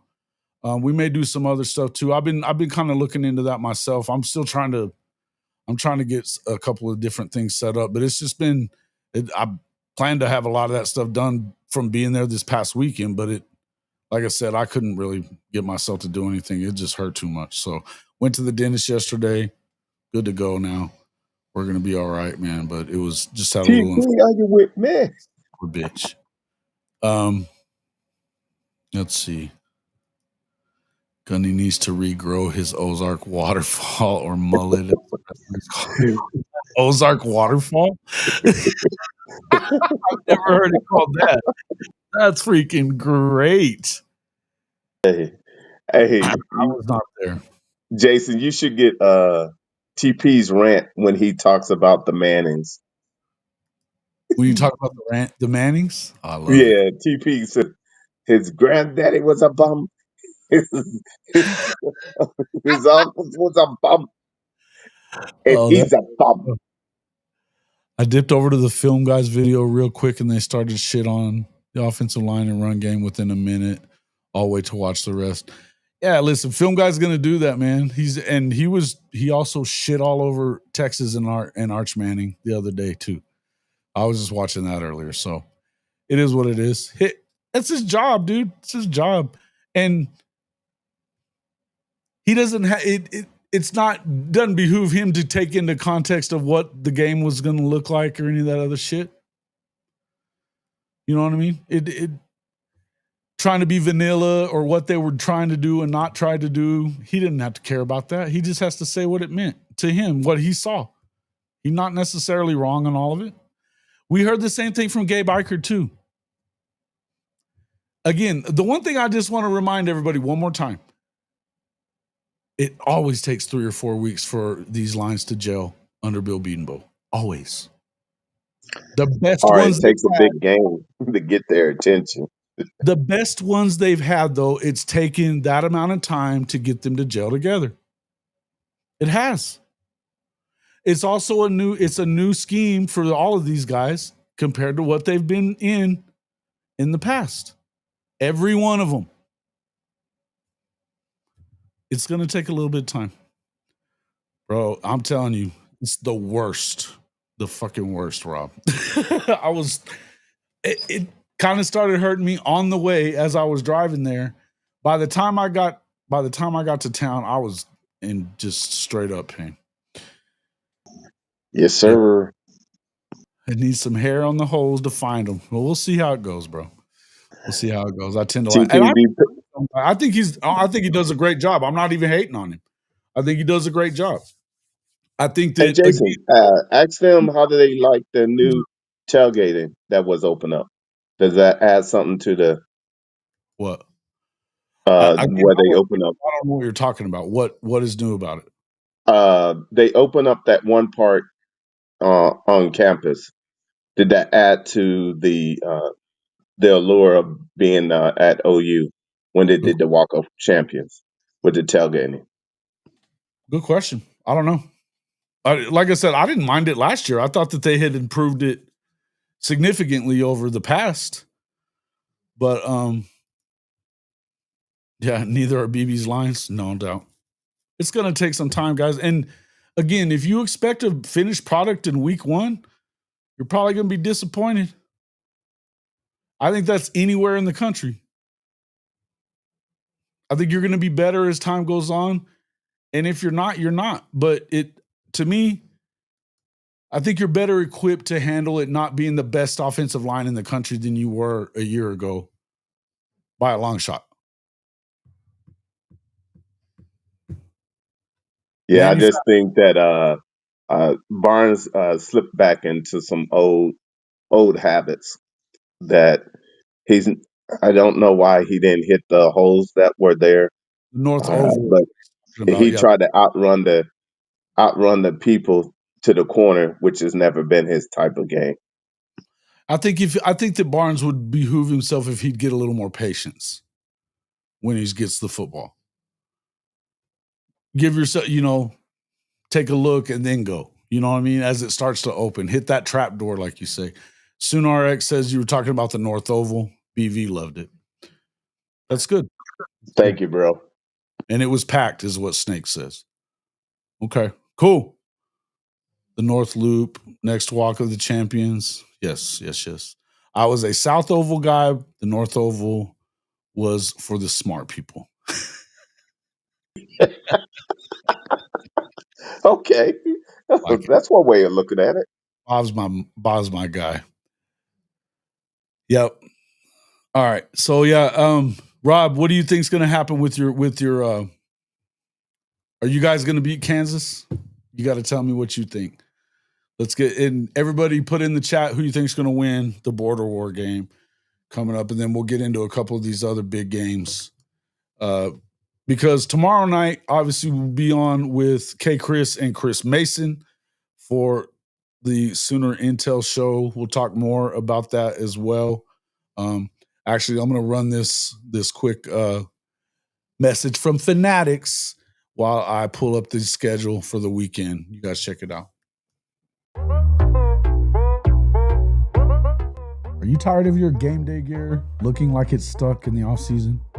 Well, step up your fandom with Hall of Fame College Football's official Fanatics partner store. Whether you're a diehard Oklahoma Sooners fan like myself, bleeding Crimson and Cream, or you rep another one of the SEC's heavy hitters, Fanatics has you covered. Shop thousands of officially licensed hats, jerseys, sideline polos, and exclusive championship merch from the entire Power 4 and Group of 6 too, all shipped directly to your doorstep and fast. Want to gear up like your favorite coaches and players? Are you looking for that perfect tailgate tee or a statement piece for your man cave? Fanatics is your one-stop shop for authentic college football gear from everybody that plays the game. So do yourself and your team a favor. Click our link in the description or simply log on to hofmedia.us/fanatics. That's hofmedia.us/fanatics. And you can shop everything that you want for the best prices of the day right on our Fanatics partner page.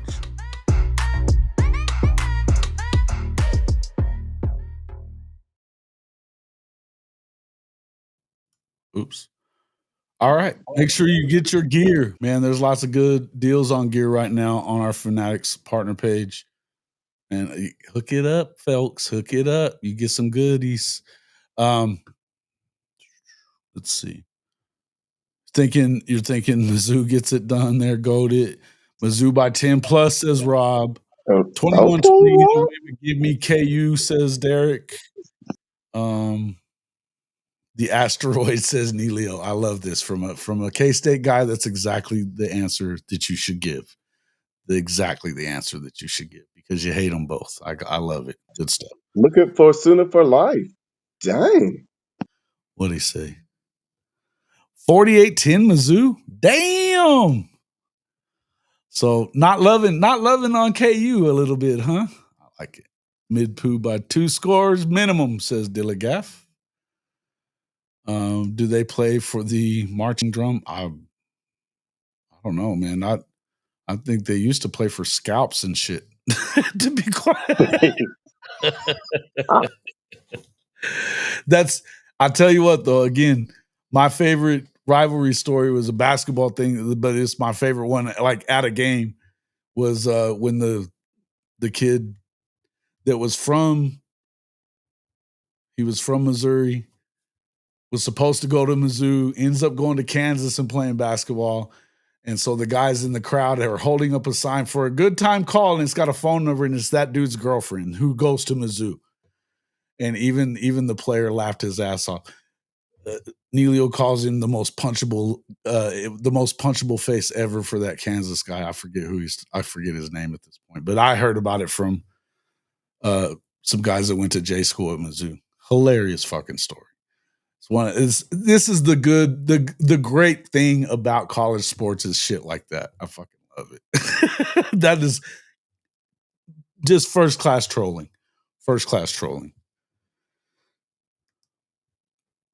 If Prbula wasn't a hoax in game 1, then Mizzou should be a little too much, I think. I'll give you that.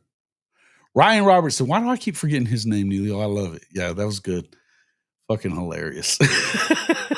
I always wondered how come you knew that story being a K-State guy, but you know stuff about the Big 12 that most people wouldn't.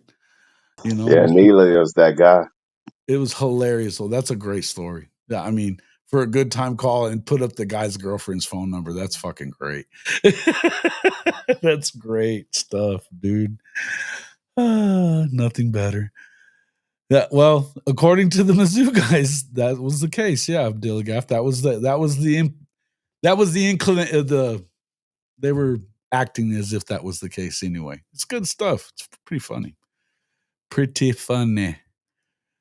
Neilio, you said he's got a very punchable face, though, Ryan Robertson. Yeah, I can see that. Gotta go with Kansas. His wife is a Kansas ex. Wife is a Kansas ex. Okay, Cole. What's the score? Drop a score. You don't have a single other thing to do. Some of KU podcasters got Mizzou in this one. If it was in Lawrence, it may be different. Okay. I think you're definitely going to see that it's going to be a full-ass stadium, yeah. I mean, and this is the first time in, 12 years that they've played? That's crazy. So they basically hadn't played since they left to the SEC. Yeah. That's pretty messed up. Lumping me in with SEC fans, but I think KU I'm hoping, unfortunately, Mizzou, because I catch strays on message boards by people lumping me in with SEC fans, but I think KU gets them. Okay, Genja. Well, if you live in KC for as long as I have, you can't escape all the border or banter. Yeah, it's good stuff. Notre Dame Going to be damn good this year. Well, they lost last week. That was a good game. It was a good game, a really good game. Shout out to Miami for actually winning a fucking game that matters for once. That was good on them. But wow. If it's in Columbia, give me Mizzou. Okay. Kansas 35-34 says Whitehead at Mizzou.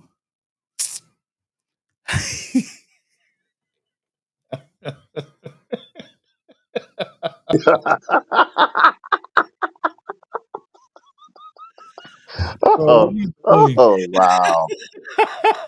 Wowzy, wow. That was well done, bro. Well done. Well played. Love it. Is it as punchable as Parker Thune's face? There is not one out there, I promise. It's that punchable. Seatbelt Mafia. Guaranteed there's not one more punchable than Parker's. Not to me. But maybe I'm wrong. Gotta go with KU because these Mizzou guys need to connect their bottom lip to their top lip. If you take your top lip and connect it to your bottom lip, you will shut the fuck up. There you go. Missouri's going to put a mud hole in Kansas. Yeah, it was pretty good. Yeah. The thing is somebody said something about, because, by the way, I'm just going to say this. Another punchable face. That John, what's his name? The K-State fucking guy.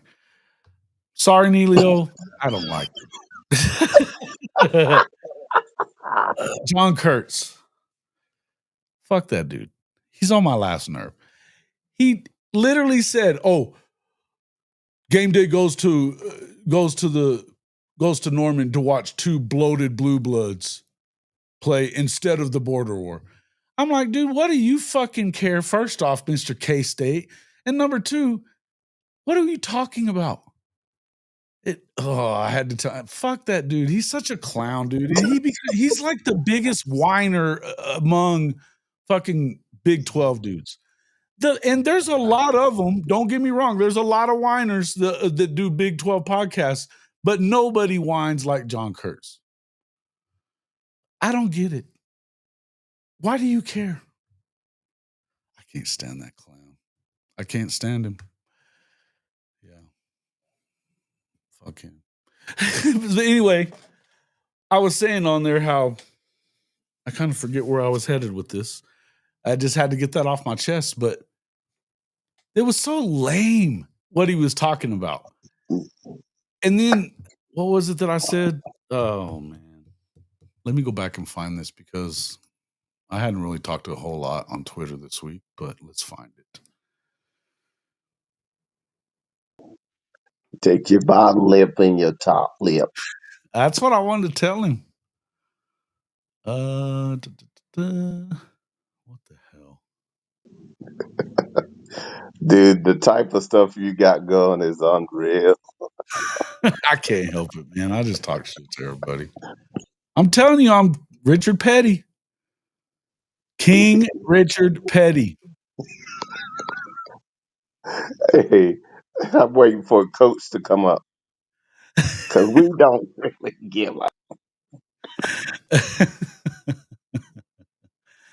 Let's see. Where the hell is it? Oh, yeah. Okay. So somebody else had said something about it because this is his Kansas at Missouri is so much more at the core of what makes college football great than two bloated brands who combined to go 14-12 last year.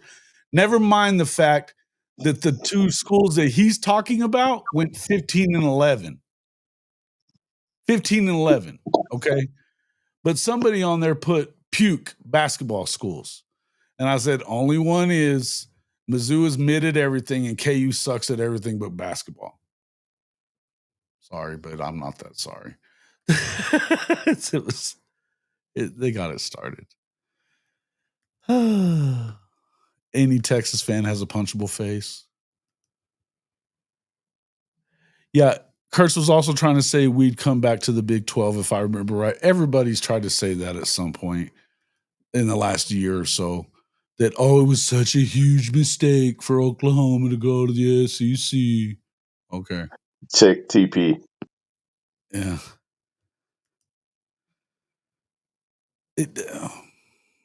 Right. Again, I'll just say this one more time.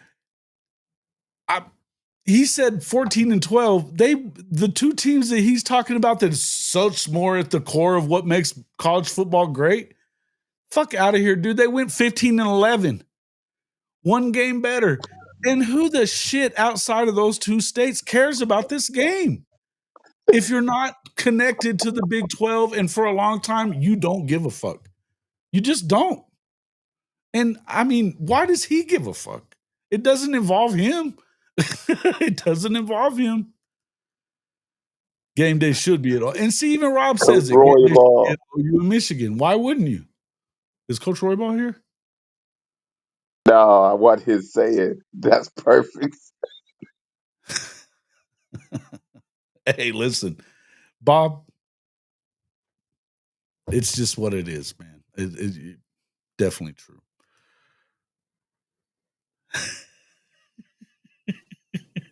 She refers it to you. I can't believe you have that shirt, Neilio. The last shirt that I expected anyone to buy was the Richard Petty one.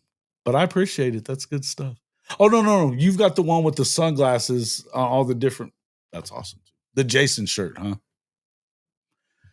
Some would tell you my face is punchable. It is what it is.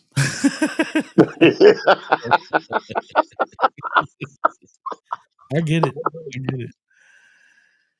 Oh, that's good. What's up, fellas? I'm back. Still got a job, Benji, Bob says. You guys are too much fun. As football first fan, rather be mid at that than better at basketball. Fine. I would just say I was taking shot at, I'm going to take shots at Mizzou. It's because that's how I roll a little bit. But in the end, it was like basketball schools. I was like, are they really a basketball school? Because they're kind of not. They're definitely better at football than they were at basketball the last few years. So, I don't know. People with punchable faces. Well. Ott over under carries. Over under 5 carries at minus 100, says Dupuis. Ott over and where is this at? Is this on my bookie? Otherwise, why are you putting it on my thing? Since we're going there, hey, Jason Watkins here with Hall of Fame College Football. And if you are ready to back your favorite team, the Sooners, and fade that Texas hype train every Saturday this fall, there's only one place to do it, my bookie. Right now, you can double your first deposit up to $1,000 when you sign up at hofmedia.us/mybookie1000. That's hofmedia.us/mybookie1000. Yep, 100% deposit bonus, and it takes less than 5 minutes to get started. Whether you're betting college football, rolling the dice in the online casino, or dropping a 10-leg parlay on SEC Chaos, MyBookie has everything you need. Bet anytime, anywhere, on the go, at the tailgate, or yelling at the refs from your couch. Just don't talk trash. Put your money where your mouth is. Hit that link, hofmedia.us/mybookie1000, and get your deposit bonus today. Bet anything, anytime, anywhere with MyBookie and Hall of Fame College Football.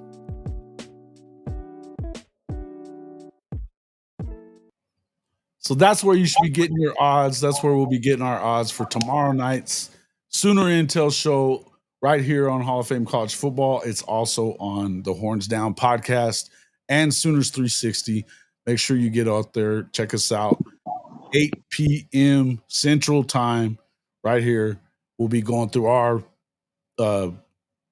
Pick 5 that is sponsored by MyBookie, our favorite betting site. We only use odds from MyBookie, Dupuis. Only from MyBookie. Don't bring that shit in here unless that's where it was from. MyBookie. Yeah, listen, I am looking forward to that. I love college football, so I love rivalries. I really think that it's going to be a good game between them. My thing is, I get the thing about Kurtz that's irritated me. Number one, for BV being a K-State guy, he played at K-State, graduated from K-State. He hates on him an awful lot. And I think it's chicken shit the way he talks about Venables all the time. I really do. I didn't think it was cool. But he's an ass anyways. Fool on X told me regarding people don't want to watch OU Michigan 2 washed up programs. I said why? To watch 2 never has been programs. Okay. What we got here? We have $5 super chat from Logan Litkey. Yeah, Ryan, you're right about that. People are saying that the O-line has not changed since last year, but we have a real OC this year. Not enough blame to Latrell and his scheme. Look, okay. Look, I have a hard time getting Appreciate it, too Logan. crazy with anybody that's saying those things. Thank you for the super chat, first off. The people that are saying these things, look, they want to see it. They want to see it come to fruition and do the right things on the line. Look, they're not as injured as they were. That's one change. There's definitely more depth than there was a year ago. That's another change. But it's going to take some time for every offensive line at this time of year is not what it should be or what it will be at the end of the year. Some get worse. I don't really see that going to be as being the biggest issue for Oklahoma. If it is the biggest issue for OU, I still think that they're equipped to handle it better than a lot of other teams. I don't think they're going to be total dog shit. I'm also not going to tell you this is going to be the best offensive line in the damn conference because it's probably not.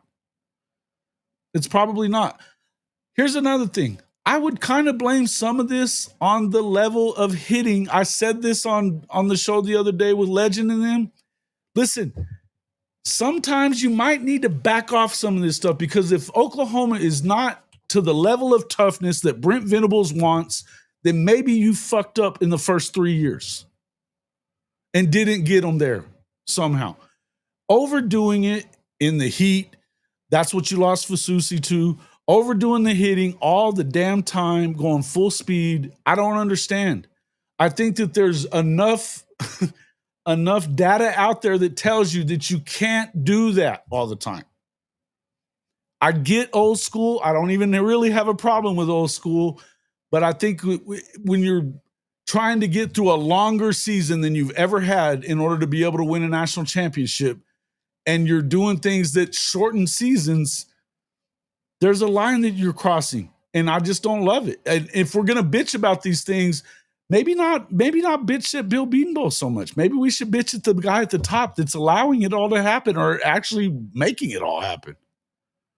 That's just me, and that's just going to be my rant for the day about what I think about Oklahoma football and if I think there's an issue there. What do you think about that? I see it. What do you think? What are your opinion? What's your opinion on that there, Bishop? Hey, I love it because it's the gumbo that makes it go, baby. Gumbo fire. Throw some fire in the chat. Jason just had his gumbo moment. Booyah. Got Jason all wound the fuck up. His nickname was Little Hitler. Oh, really? Well, there you go. Yeah. I There just it think, is. yeah, Latrell was definitely a shit show. It was just not good. But I just want to see them do. Look, man, I don't really see a point of injuries on the practice field that can be avoided, and they can be. I didn't understand from what I understand, when Fasusi had this little heat exhaustion thing, whatever you want to call it, they were supposed to be going out in shells that day. They ended up, because it was hot like that, BV decided it was a good chance to make them tougher, and let's put them all in full pads and everything and go out there and go 100 miles an hour after camp had broke. supposed to be in game time, but nah, let's do that instead. There's just a time when it's too much. It's just too much.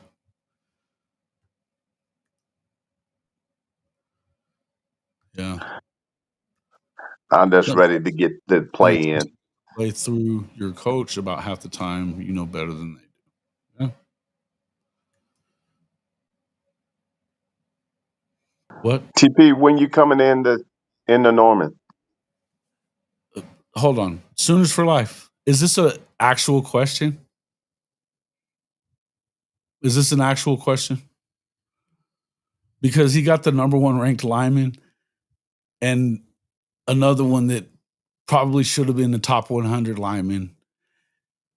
Darius Afalava, who we haven't seen anything of yet, but go watch his film. Tell me he wasn't one of the best guys in the class, because he was.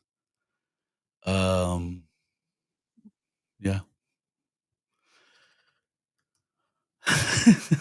I don't give a fuck about the company line. They don't pay me. They're not paying me, dude. Shit. I'll be a good little soldier if you fucking cut me a check, man, but you don't. So.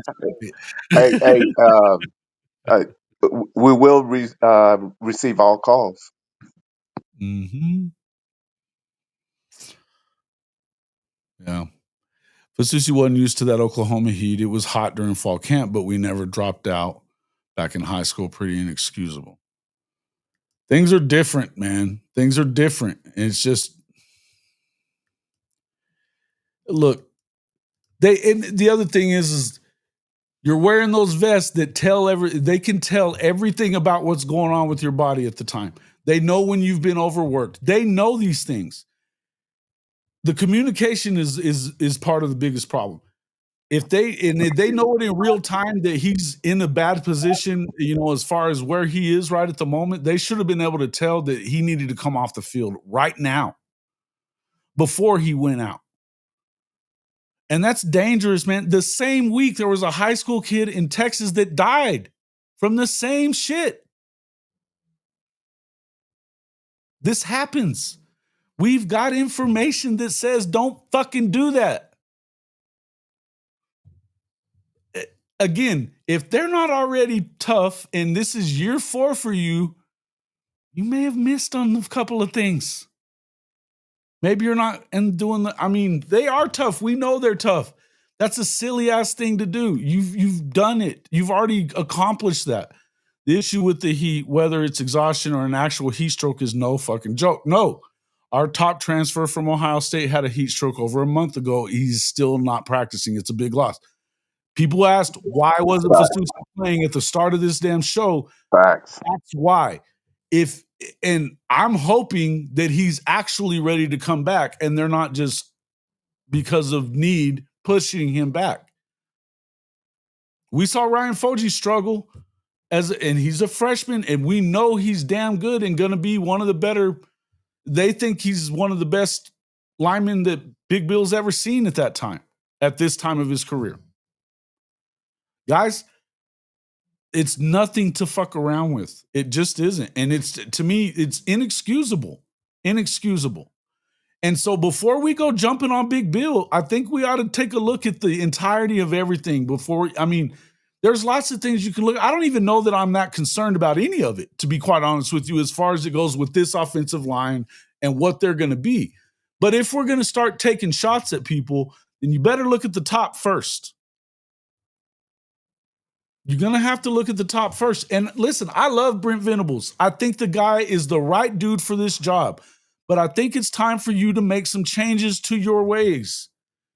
This is not 25 years ago. This is not 10 years ago even. This is a different era. Would you run the wishbone right now? If you would, Oklahoma would do it. You don't do it because this shit won't work anymore. Well, neither will training from 1985. You don't train the same way that you did in 1985. I'm sorry. You don't. We went through 2 days in the fucking heat in New Mexico, and I'm telling you, it sucks shit. They don't do it like that anymore. They don't do it like that anymore. You know why? Because it's unhealthy. It doesn't make sense. I don't think that. Why is the O-line not very good? I don't know that the O-line's not very good. I just think that I don't think that it's a real issue. I don't think it's a real issue, but I think if we're going to go there and act like that to that extent, then I think you need to look at a lot of different things other than whether or not you thought they had enough push against an FCS team in week 1. Just a thought. I'm going to leave that alone now. I'm going to leave that alone. Yeah. You, I'm fucking Jay, that heating was up pretty now my damn spicy. self. That is Now you pretty got- spicy. well, shit. I can't help it. I thought a friend of mine was going to die from heat. Came in from football practice to find him on the table looking mostly dead, cross-country runner. Stupid coaches can't call for an ambulance. Hey, man. Yeah, the story, I mean, the guy that got killed down there in Texas, they had an indoor facility that doesn't have air conditioning. Sounds familiar. They threw ice on him. They should have known too. I don't know what the hell was going on, but they couldn't get him back. They just couldn't get him back. It didn't work out. That's another one, yeah. Oh, but that wouldn't make them tough, Truoki. That would make them tough if they did that. I know that's a major concern.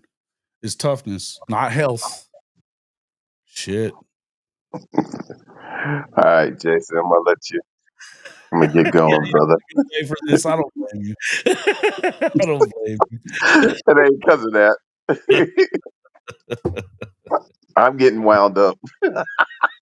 It gets me wound up too, man. And listen, man, I love this program. I love everything about it. I love that BV, he's dotting his I's and crossing his T's as far as he's concerned. And I tell you, it's clear that what he wants is the best for this program.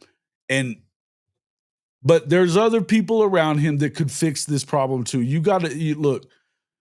There's got to be some people that keep him accountable too. You've got to have your coaching staff has got to be able to keep you accountable too. And there's a level that you can't pass, man. You just can't. And I think that we tiptoe around it a lot. But the truth is, I think he pole vaults over that shit sometimes. That's just what I think. If I have a real problem with anything, it's that stuff. I think that everybody else wants to tiptoe around it. I think that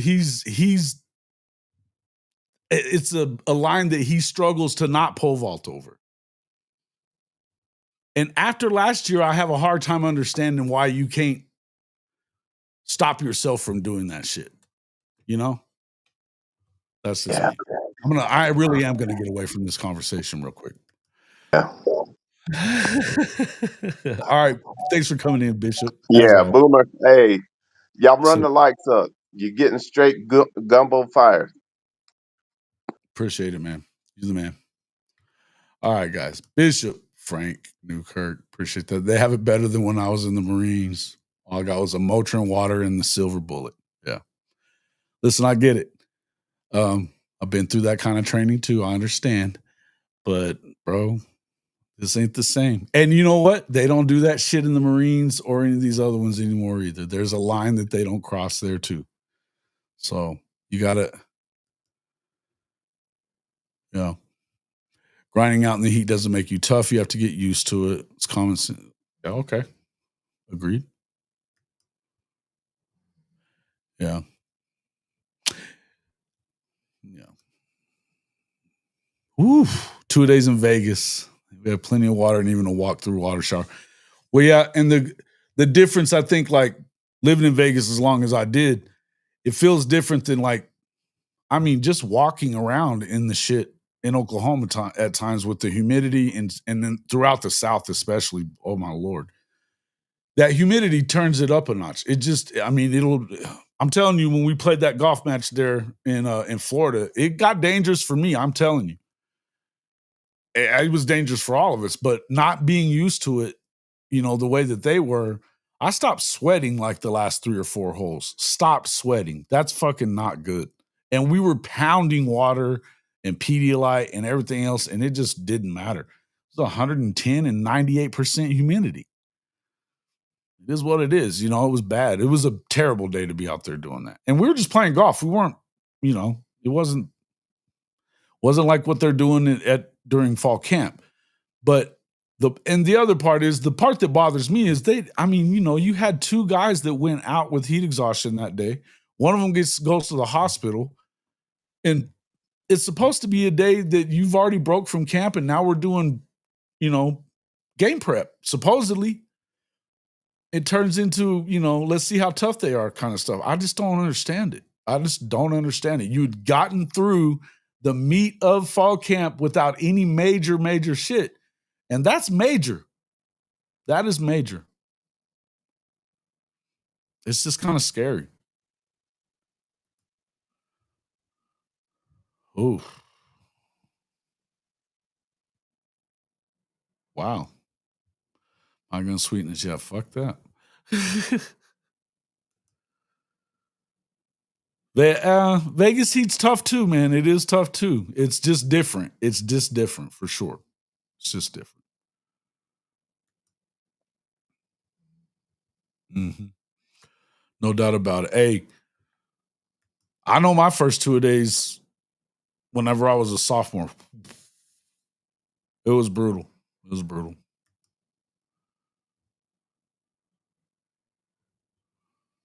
Yeah. There you go.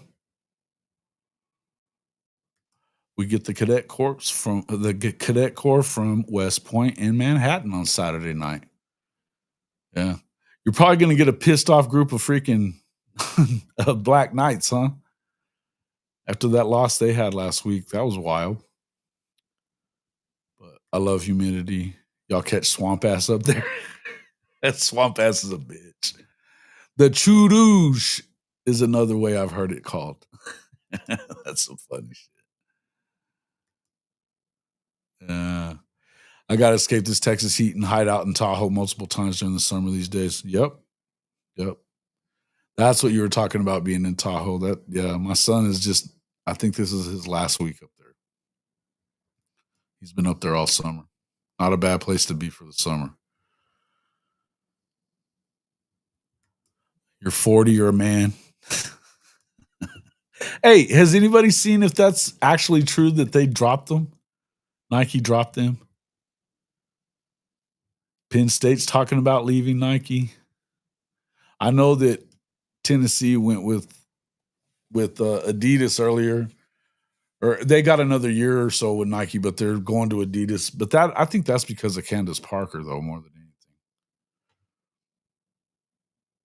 Not sure why Penn State's leaving them, but it doesn't show. I know that Oklahoma State just signed a new 5-year deal with them in July, like July 28th. Pretty wild. Not sure.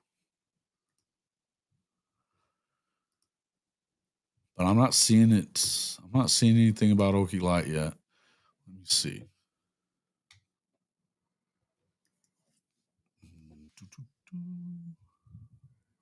Oklahoma State doesn't have an On3 fan site, do they? No. Team channels. Let's see. No Okie Light. Oh, yep. Hold on.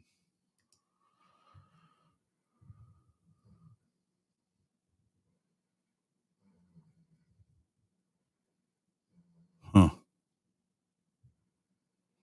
It doesn't say anything here. I'm not seeing anything.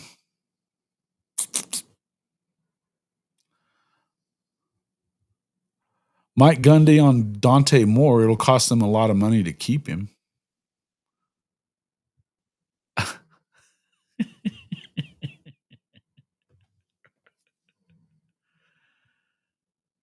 The OSU coach then suggested that if more, according to the Oregonian, Gundy appeared on a radio show where he addressed the high hopes for Moore in his second season after transferring to Oregon. The OSU coach then suggested that if Moore was as good as advertised, the Ducks would have to pay a high price to keep him past this season. Oh, wow. But he said he's a good player, a really good player, but there's people around there that feel like they say he'll be the best one to ever play there before he leaves, so it'll cost him a lot of money to keep him. Okay. I mean, he's only got to be better than, well, I don't know. It's pretty wild. Did he ever just not say stupid shit these days? What's wrong with that guy? Southern Afghanistan was hot for 4 years. Mr. Dilligaff. Yeah. I concur. I can concur. It's a hot bitch over there in that desert. All the way through it.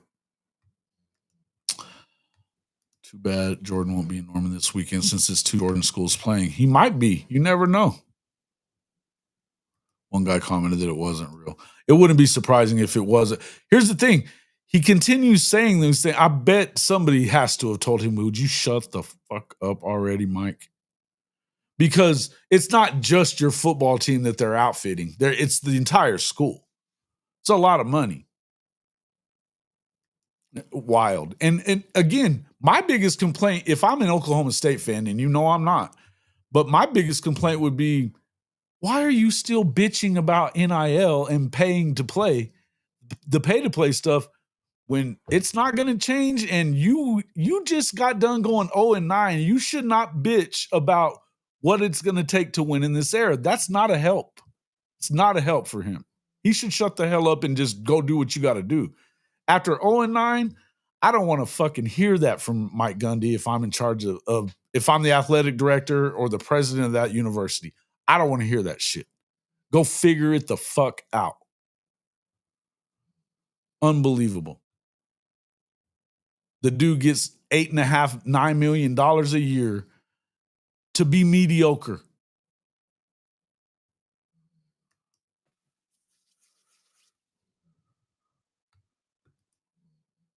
That's true. I'll give you that, Bob. I'll give you that. Oh, I'm sure he is mad about that. He's mad about all of it. And thank God for Kendall Daniels. This kid is unreal, man. He's going to be really good.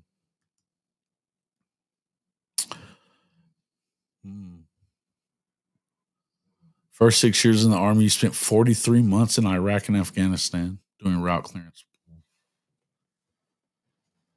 That's a shit job. Good Lord. Tough bastard you got to be, man, going through that one. Ugh. Yeah. He does it. Well, that's a fact. He has, and let's be honest, he hasn't really been coaching much. For many years, think about it. 2 years ago when they went to the conference championship, he had already admitted long before this, but it came out that he had been missing practices for years already, spending a lot of time out on the ranch and letting all the game prep and everything during the week was going to his assistants, who, by the way, weren't that fucking good. Then, whenever they lost to Iowa State, then all of a sudden, and Chad Weiberg went to him about it and saying, hey, we're about to have to do something else. Get your ass off the ranch and get in there and start doing something. He has to go in there and tell the offensive coordinator that they got to run Ollie Gordon. This is right after they lost to South Alabama and Iowa State too. I mean, they lost 3 in a row. Yeah, stupid shit. And if it wasn't for Ollie, they don't flip that around, because God forbid, you can't tell me that it was about that quarterback, shitty ass quarterback. But I'm telling you, it was getting to that point. Then he goes on that miraculous run. But then last year you got Ollie, you had 20 of 22 starters back, and they go 0-9 in the conference. No more Oklahoma, no more Texas in it. You go 0-9. Make that one make sense. You can't. Unbelievable. If it was me, he should have been gone a long time ago. But these kind of things where he bitches about the NIL, and then, he always says something stupid and he contradicts a lot of the stuff. It's clear that this is not he's just not understanding how to be productive in this era. Plus, he's not even working hard at it. He'd mailed in the recruiting shit a long time ago. So anything that's going to make him have to recruit more, I know that their collective was doing their best to try to come up with ways to bring more money in and get more players.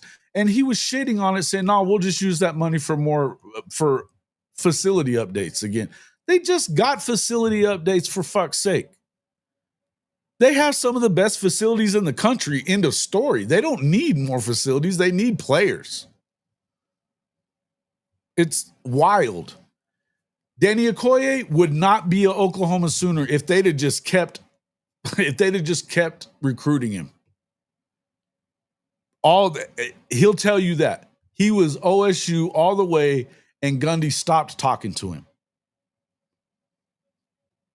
Mailed it in whenever Venables and them got involved. Wild.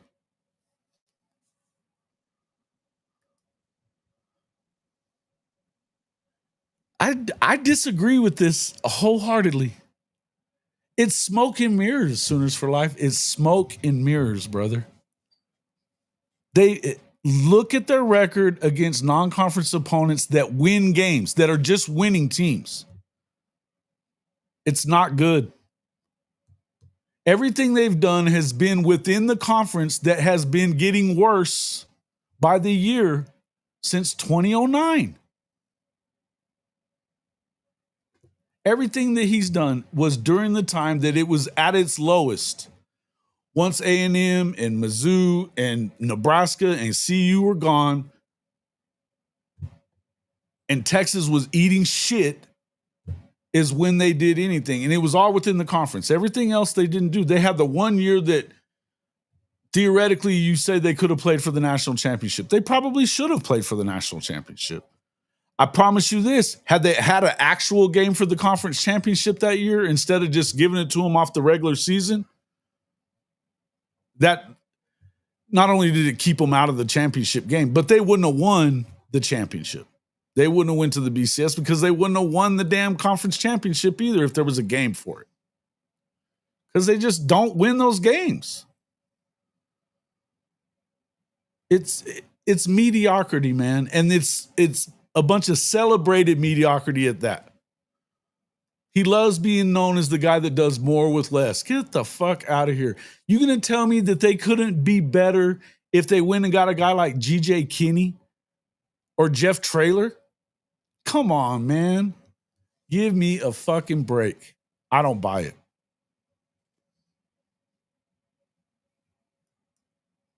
He's not built for this era. That's exactly what I'm saying, Keaton.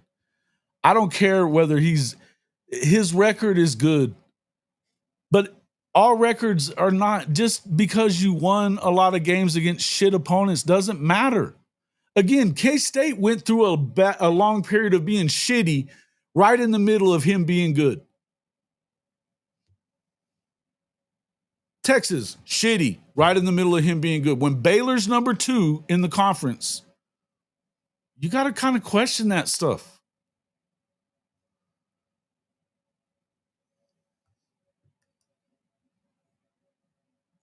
Mm-hmm. Yeah, they did. I remember that. Yeah. They looked like hammered hell in that game. Hammered hell. I get it that they, why are you, but again, look, winning some games, I get it that they have the Oklahoma State is not known for winning fucking football games. They had to go and claim a damn national championship from a year where the men were fighting a war overseas. They do. That I get it. But dude, they were winning when Jimmy Johnson was there. They were winning when Les was there. Yeah, he's the guy that stayed because he knew that smoke and mirror thing wasn't going to happen anywhere else. And he definitely had it made. He's still not that great. He's still not that great. I don't care what his numbers say. Those are not real numbers. Anywhere, tell me one other coach that would go even half the amount of time that he's been at Oklahoma State with the record he has against his rival. 4-15 against Oklahoma. Man, there ain't no fucking way. There ain't no fucking way. There ain't no way.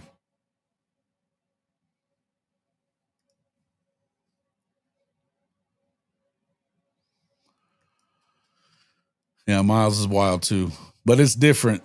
And you know what? To be honest with you, when Gundy got the job, if you guys don't remember, there was a lot of shit going on about how they were recruiting with Les, and he was in on all that. You know, little sex parties and shit going on down there in Stillwater. Just saying. Matt Campbell, yeah.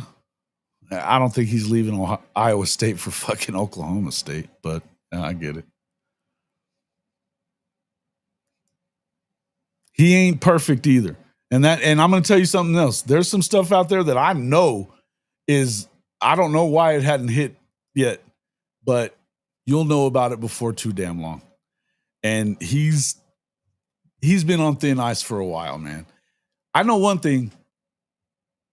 If Stitt ends up taking the president job whenever his term is up as governor, from what I understand, Gundy's ass is out. He don't like the motherfucker. Out. That would be like his first job, his first order of business. Get him the fuck out.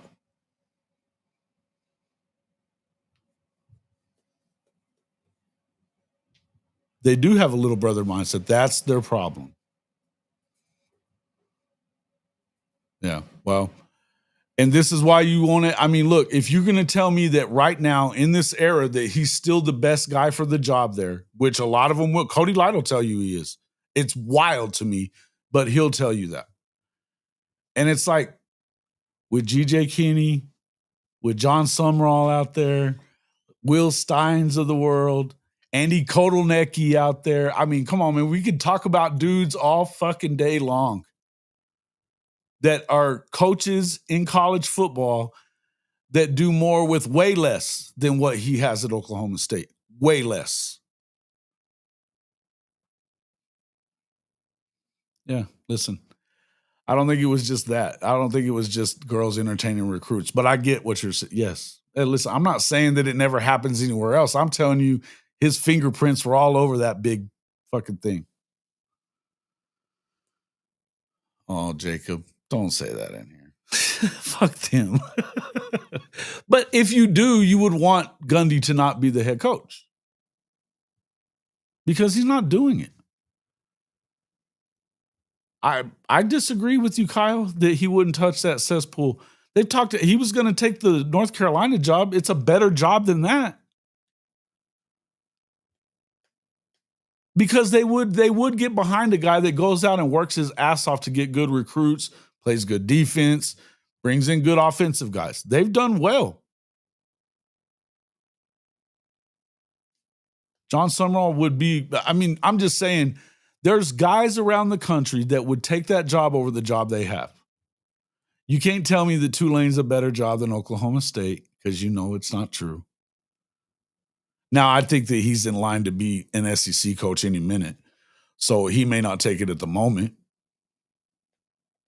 But the last 2 years, you're going to tell me he wouldn't have? I tend to disagree.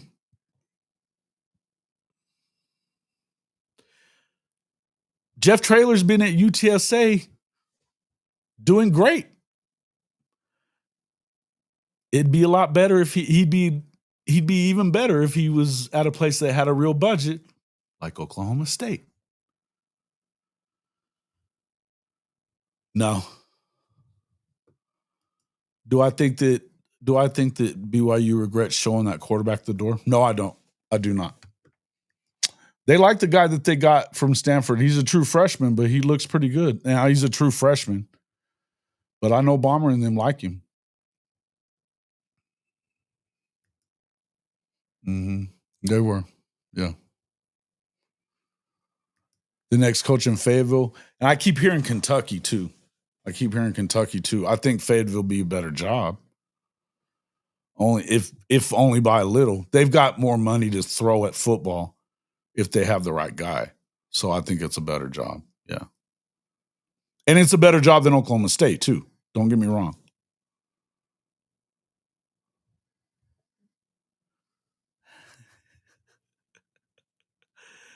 Yeah. Jeff Traylor to Okie Light. Why wouldn't he take it? Is it not a better job than UTSA? And I'm surprised that he's still at UTSA now. I really am.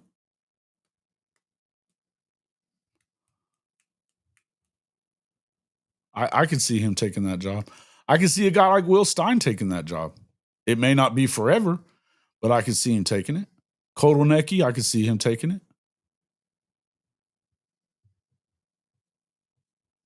These up and coming dudes, absolutely. Why not? Nate Dreiling, he's an up and comer, man. He ain't gonna be at OU for long, being the linebacker coach. I promise you that. Hell, the guy they hired as their offensive coordinator would be a better head coach than this month. Hey, I'm just saying. Only one school in the SEC would be worse than Okie Light, and that's Vandy. You sure about that? A worse job than Okie Light? Yeah, maybe. The money's right. But I don't even know that Vandy would be. I'd take the job to live in Fayetteville. Yeah, I would too. Caitlin DuBois. He might. Guys, what do y'all think about that? I know we were talking a lot of shit about that last night. Alabama's in trouble, man. It's not that they lost to Florida State. You can lose games. The way they lost, not a good look for him. Not a good look. Yeah, they got money. Yeah, I think that if you go out there and look, James Franklin did the unthinkable when he was there. That's why people still think of him as a good coach. He did the unthinkable and won, 9 games? But, yeah. I don't know that he might not be a better head coach the way that things have been kind of going lately. I'm not sure that I still believe in Kleiman all that much. Elio, I don't know. No. He's got an SEC job, bro. He's not leaving that one. Nope. Would he have done it before he got an SEC job?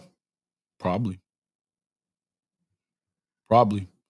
And he would have recruited his ass off against Oklahoma too. Guaranteed. Yeah, I'm telling you, Nate Dreiling ain't going to be around long.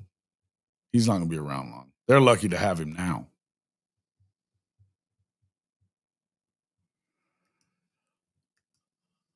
Would OU take Levy back if he leaves Mississippi State? As a coordinator, probably. The better question you should be asking, would he ever come back to Oklahoma? And the answer to that is absolutely not. That ship has sailed, at least as long as Joe C. is there. As far as it goes with Coach Venables, I think him and Venables are okay. Him and Oklahoma Brass and Joe C., no. You can thank Parker for that one.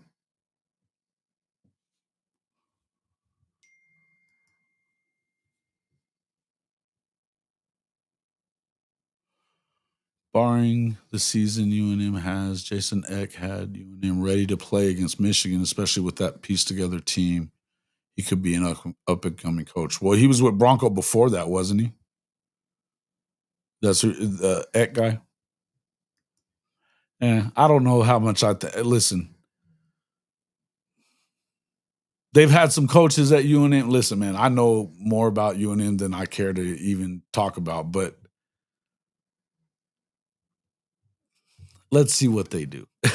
Let's see what they do in the Mountain West, because I don't know that I believe all that. Oh, yeah, Vandy beat the shit out of them. Oh, they're going to get fucking blown out of the water at Oregon this week. No, not yet. Not yet that I've heard, anyway. I got to tell you, I don't know that it matters a whole lot for the football program.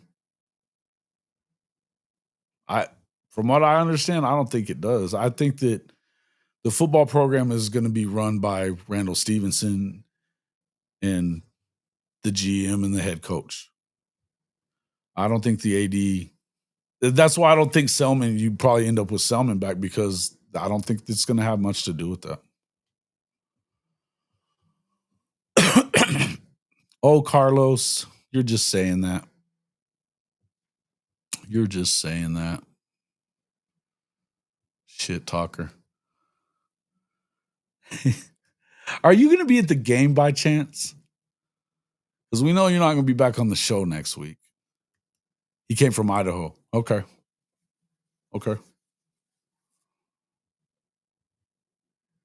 Yeah, I hear good things. I don't know that that's, again, if he's counting on, I guess doing just kind of okay at UNM makes it for a good job. But, man, Bronco Mendenhall was really good when he was at BYU for all those years. Really, really good. He takes that damn Virginia job, which was not a smart move. Loses it, takes UNM, and the best he can get is Nevada State. Eesh. But he left UNM for that job. It tells you it's just not good. Oh, you're just saying that, Carlos. But, since you're talking. If you take your top lip and connect it to your bottom lip, you will shut the up. Warning, he says.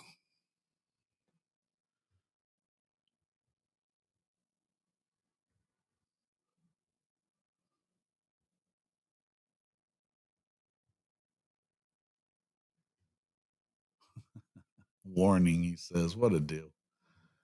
What happens when y'all get you? Hey, you know what? Your guy just came in here and told us y'all going to lose by 10. Your guy just came in here and told us you're going to lose by 10. Man, what is this, bad pun day? What the fuck? Boomer is in the clock?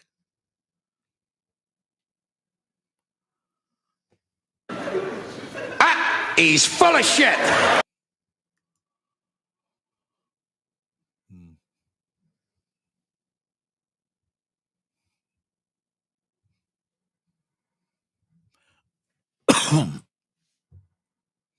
Use the Tennessee sound bit. Which one? What Tennessee sound bit? Do I have one of those? Like hillbilly shit or something? Is that what we're talking about? Some people are really fucking stupid. Is it that one? Mendenhall went to Utah State, right? Yeah. Same fucking thing. Yeah, it's like they don't know football like that? Oh, okay, I got it. Well, I'll tell you one thing. Kinetic doesn't know football that well. I know that one.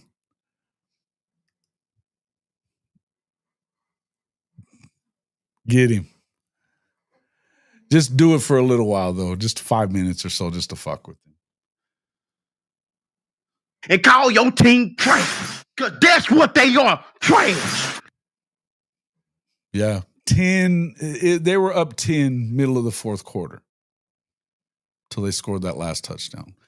But they didn't have none of their starters in by then, according to Carlos, which is all bullshit, by the way.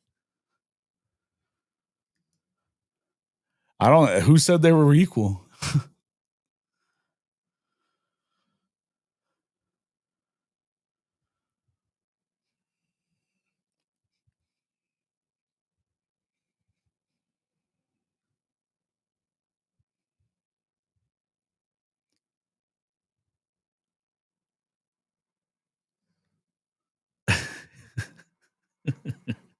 Get him.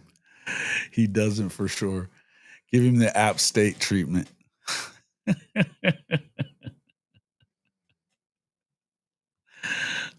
It's only for fun. We just like doing it just for shits and giggles. I do anyway. Yeah. Yeah, he was pretty clownish, bro. I got irritated when he started asking fucking Smoot questions about Oklahoma instead of me. I was like, who the fuck is this guy? Yeah, dude, I don't give a shit. As long as you, and to be honest with you, dude, he's just talking shit about Oklahoma against his Michigan team. He's not that bad. He's definitely a troll, but it ain't that bad. But you can time him out just for shits and giggles. But we're not blocking him. I want to see if he'll come back after Oklahoma wins. He's not gonna.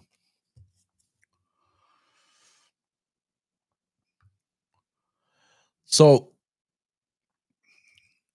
Kim was saying that the Twins were on one last night about the offensive line. Have any of you guys been watching them? Report to me and tell me what they were saying. That's funny shit. I haven't watched them in a while.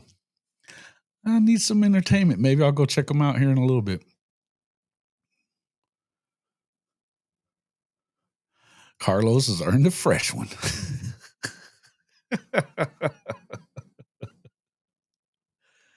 I'm cool with people, man. You got to remember this is fun. Yeah. Yeah, man, I wouldn't go so far as to call him Bevel's bodyguard. That's pretty harsh. But he's a troll for sure. He said he's a troll. He said he was. You know. What's word on Jaydn Ott? He was on the field to receive the opening kickoff. Hardly played otherwise. Yeah, I don't know. If you heard what Coach Venables said, it was about him not practicing enough. He felt like. Now, I know a lot of people didn't want to hear that. But I think if it was about injury, he wouldn't be returning kicks. You know, he wouldn't be in special teams play. That's where, his high speed and from long distances, collisions are big. So, and then they gave him a carry and had him in on 5 snaps at the end of the game. I don't buy that was what it was.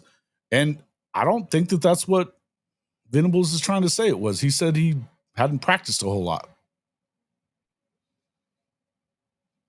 Carlos, the little baby from The Hangover. That's good. Love it. Them equals Surge Boys. Yeah. Okay, I get it. Yeah. Yeah. It's definitely you can only stand. I probably hadn't seen it in 7 or 8 months at this point. Whenever all that was going on was the last time. But honestly, I can't, because you can't watch it for very long. It's definitely out there. What made me laugh was the Chester dude talking shit about me. Oh, what, you got the dirtiest mouth of anybody on YouTube. Are you sure? I mean, okay, I'll even take that. But you guys say worse shit about people without saying cuss words than I do. So, okay. I don't like that dude either. I think Oklahoma's full strength. You don't have to show that in the first game. Fair enough. That could be part of it too. But I do think they're hinting at they wanted him to practice more before he got that, because you heard Arbuckle too. He was like, look, man, we felt like it was the right thing to do, to have these guys were here every play of every practice, the entire camp. They're the only ones that work. So, and I mean, look, if you look at what Torrey looked great. And I'm not even positive that Javonte, he didn't have a good game. He didn't have a good game. We've seen him have good games. We know he blocks. I'd like to see him do more. Yeah. Yeah,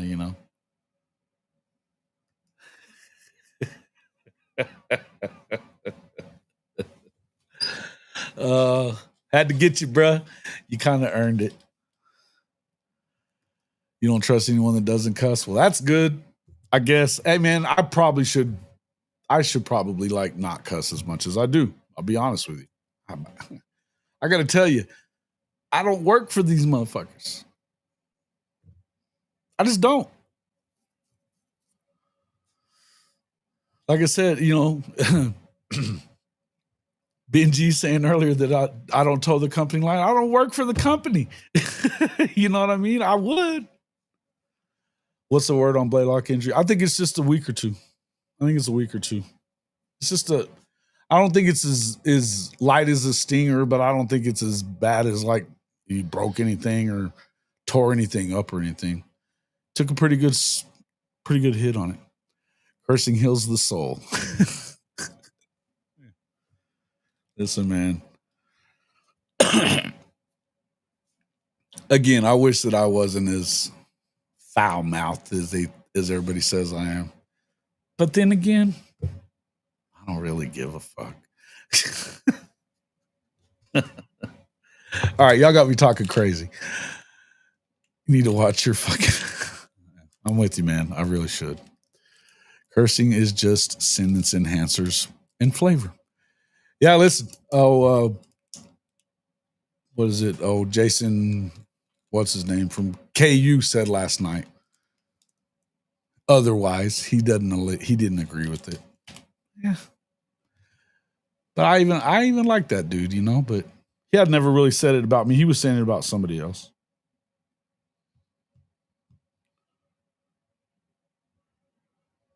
It definitely can drop the blood pressure. Yeah. No doubt. Ryan, no doubt. Baylor number 24. He was running the back of lineman too. OU running backs aren't good. Ott's in trouble. Oh, come on, bro. There's no Baylor. You don't even know who our Oklahoma running backs are, and you're talking smack. Come on, bro. At least know what you're talking about, Carlos. Come on. I expect more from trolls than to not know the names. You're talking shit about a team you don't know who the fuck they are. Nah, I just know you're a troll. That's just worse. Bad bruise and a lot of soreness. Yeah, probably. Yeah, I think it's and honestly, I hadn't even heard all that yet. I'll find out. I'm sure we'll all find out more from Chris Mason tomorrow. He'll probably have more information on that. Quit lying. Quit lying. And he wasn't running into the back of people. No. That's number 6 is Blaylock, bro. See, so you still don't know.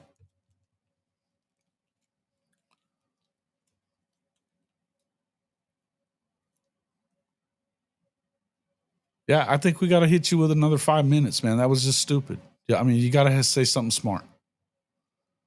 If you're going to fuck with this, you got to say something smart. Yes, they got to step it up. No doubt. No doubt. Play the game to win.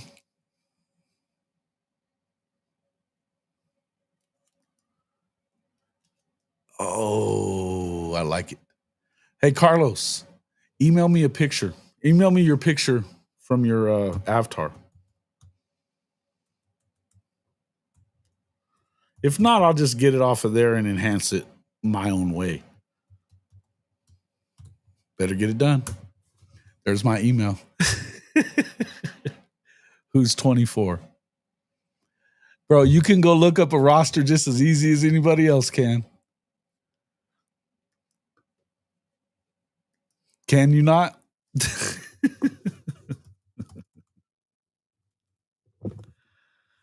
You got to make sure you know these things before you use them to run your mouth.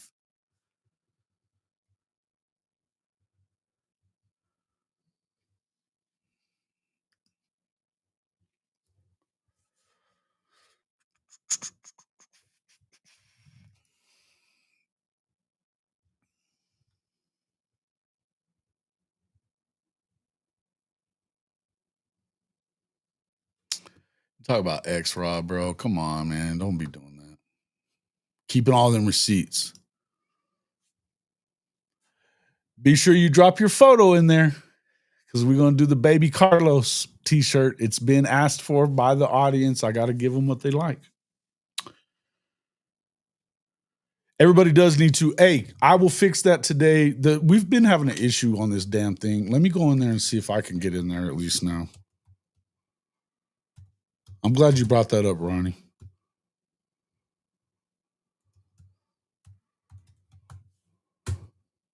Damn it. Okay, we're having an issue with the firewall, but let me get the other web address through Fourth Wall real quick.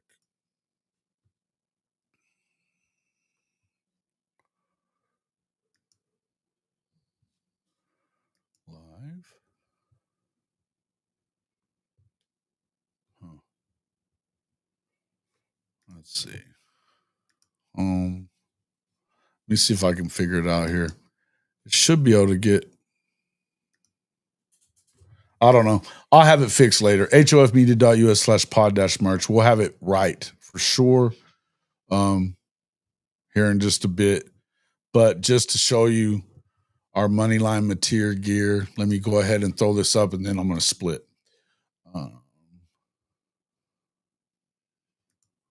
we go. Yeah. So Ronnie Wheat's wife is quite talented as an artist, and she came up with our newest merchandise here, the Moneyline Mateer by Rachel Wheat. The ones that I put up there, not as cool. Definitely these ones are the shit. All different colors. Actually, yeah, they look great. Well, so yeah, pretty good stuff, right? She's a great artist. Good stuff. I'll have that fixed so that you guys can get on there and order one because you should be. You'll be back. We'll see. We'll see, man. Make sure you drop that in there. Make sure you drop your picture in there because when you lose, we're going to put you out on that shirt looking for Baby Carlos because we know you won't be back. It'll be like you're on the milk carton, something like that. You know what I'm saying? That's what we got to do. Notes of excuses.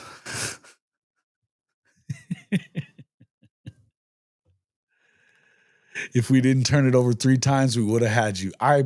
If he comes back, that'll be what he says. What up, Wurs? My guy. Hey, this is the biggest homer in Oklahoma right here. My guy, Wursy. I will see you in Norman on Saturday. Yes, sir. Yes, sir. Be good to see you, man. Thanks for coming in. We appreciate it. All right, guys. Appreciate everybody coming in. Make sure you jump over there. I didn't even get that onto the damn scene, did I? What a dumbass. Here.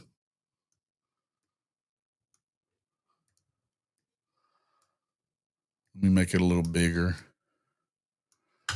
And I'll throw them around. I'm such a dumbass sometimes with this stuff. As you can see, the Rachel Wheat designs, much better than the ones that I did. If you've been on there at all and seen the other ones, these are much better. So make sure you check these ones out. Very cool stuff.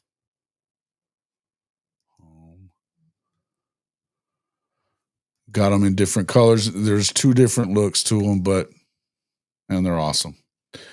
Could get them in green even for money, like money. If you like money and you like Moneyline Mateer, you got to get your gear here. Check it out. All right. Hope you guys like that stuff. Appreciate it. Appreciate everybody coming in. What do you guys think? Get the likes up. Appreciate it. Good stuff. Kobe says, we would have scored on the 1-yard line. We would have beat you. Oh, wait. That's Texas.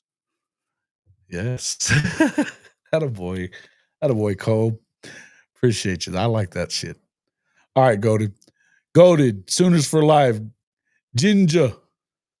Jimmy Satterfield, my guys. Appreciate all you guys coming in. Brandon Snake. Wurzy, good to see you in here, Wurzy. Keaton, Ryan C. Carlos, thanks for coming in and entertaining us. Make sure you drop your photo in my email so we can make that shirt.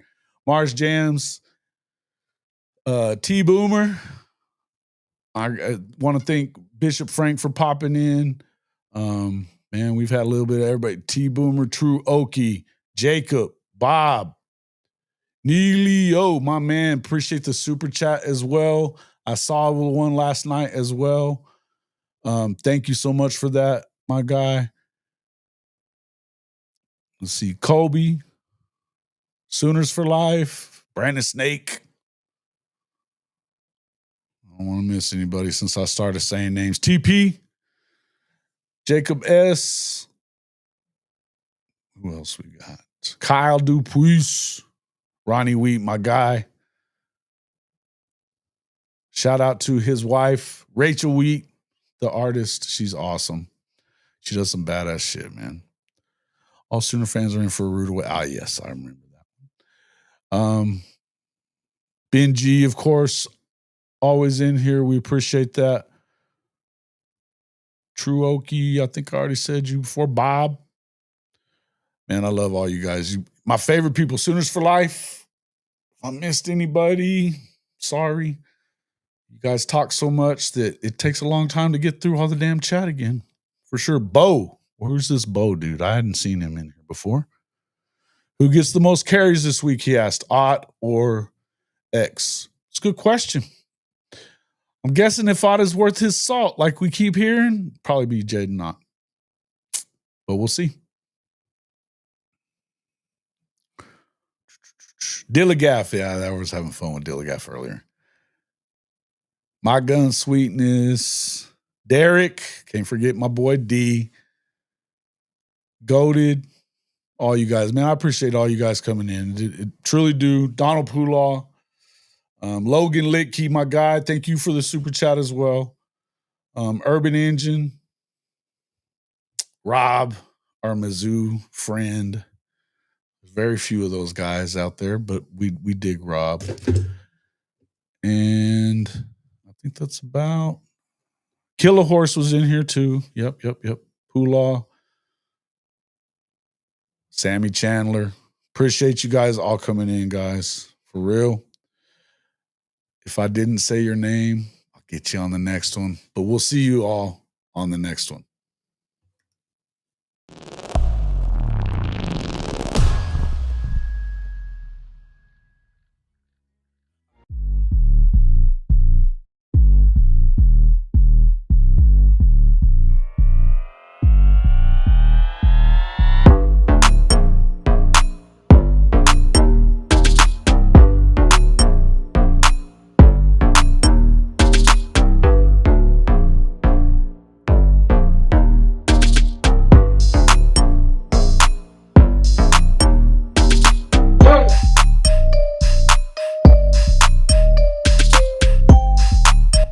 Take your top lip and connect it to your bottom lip, you will shut the fuck up.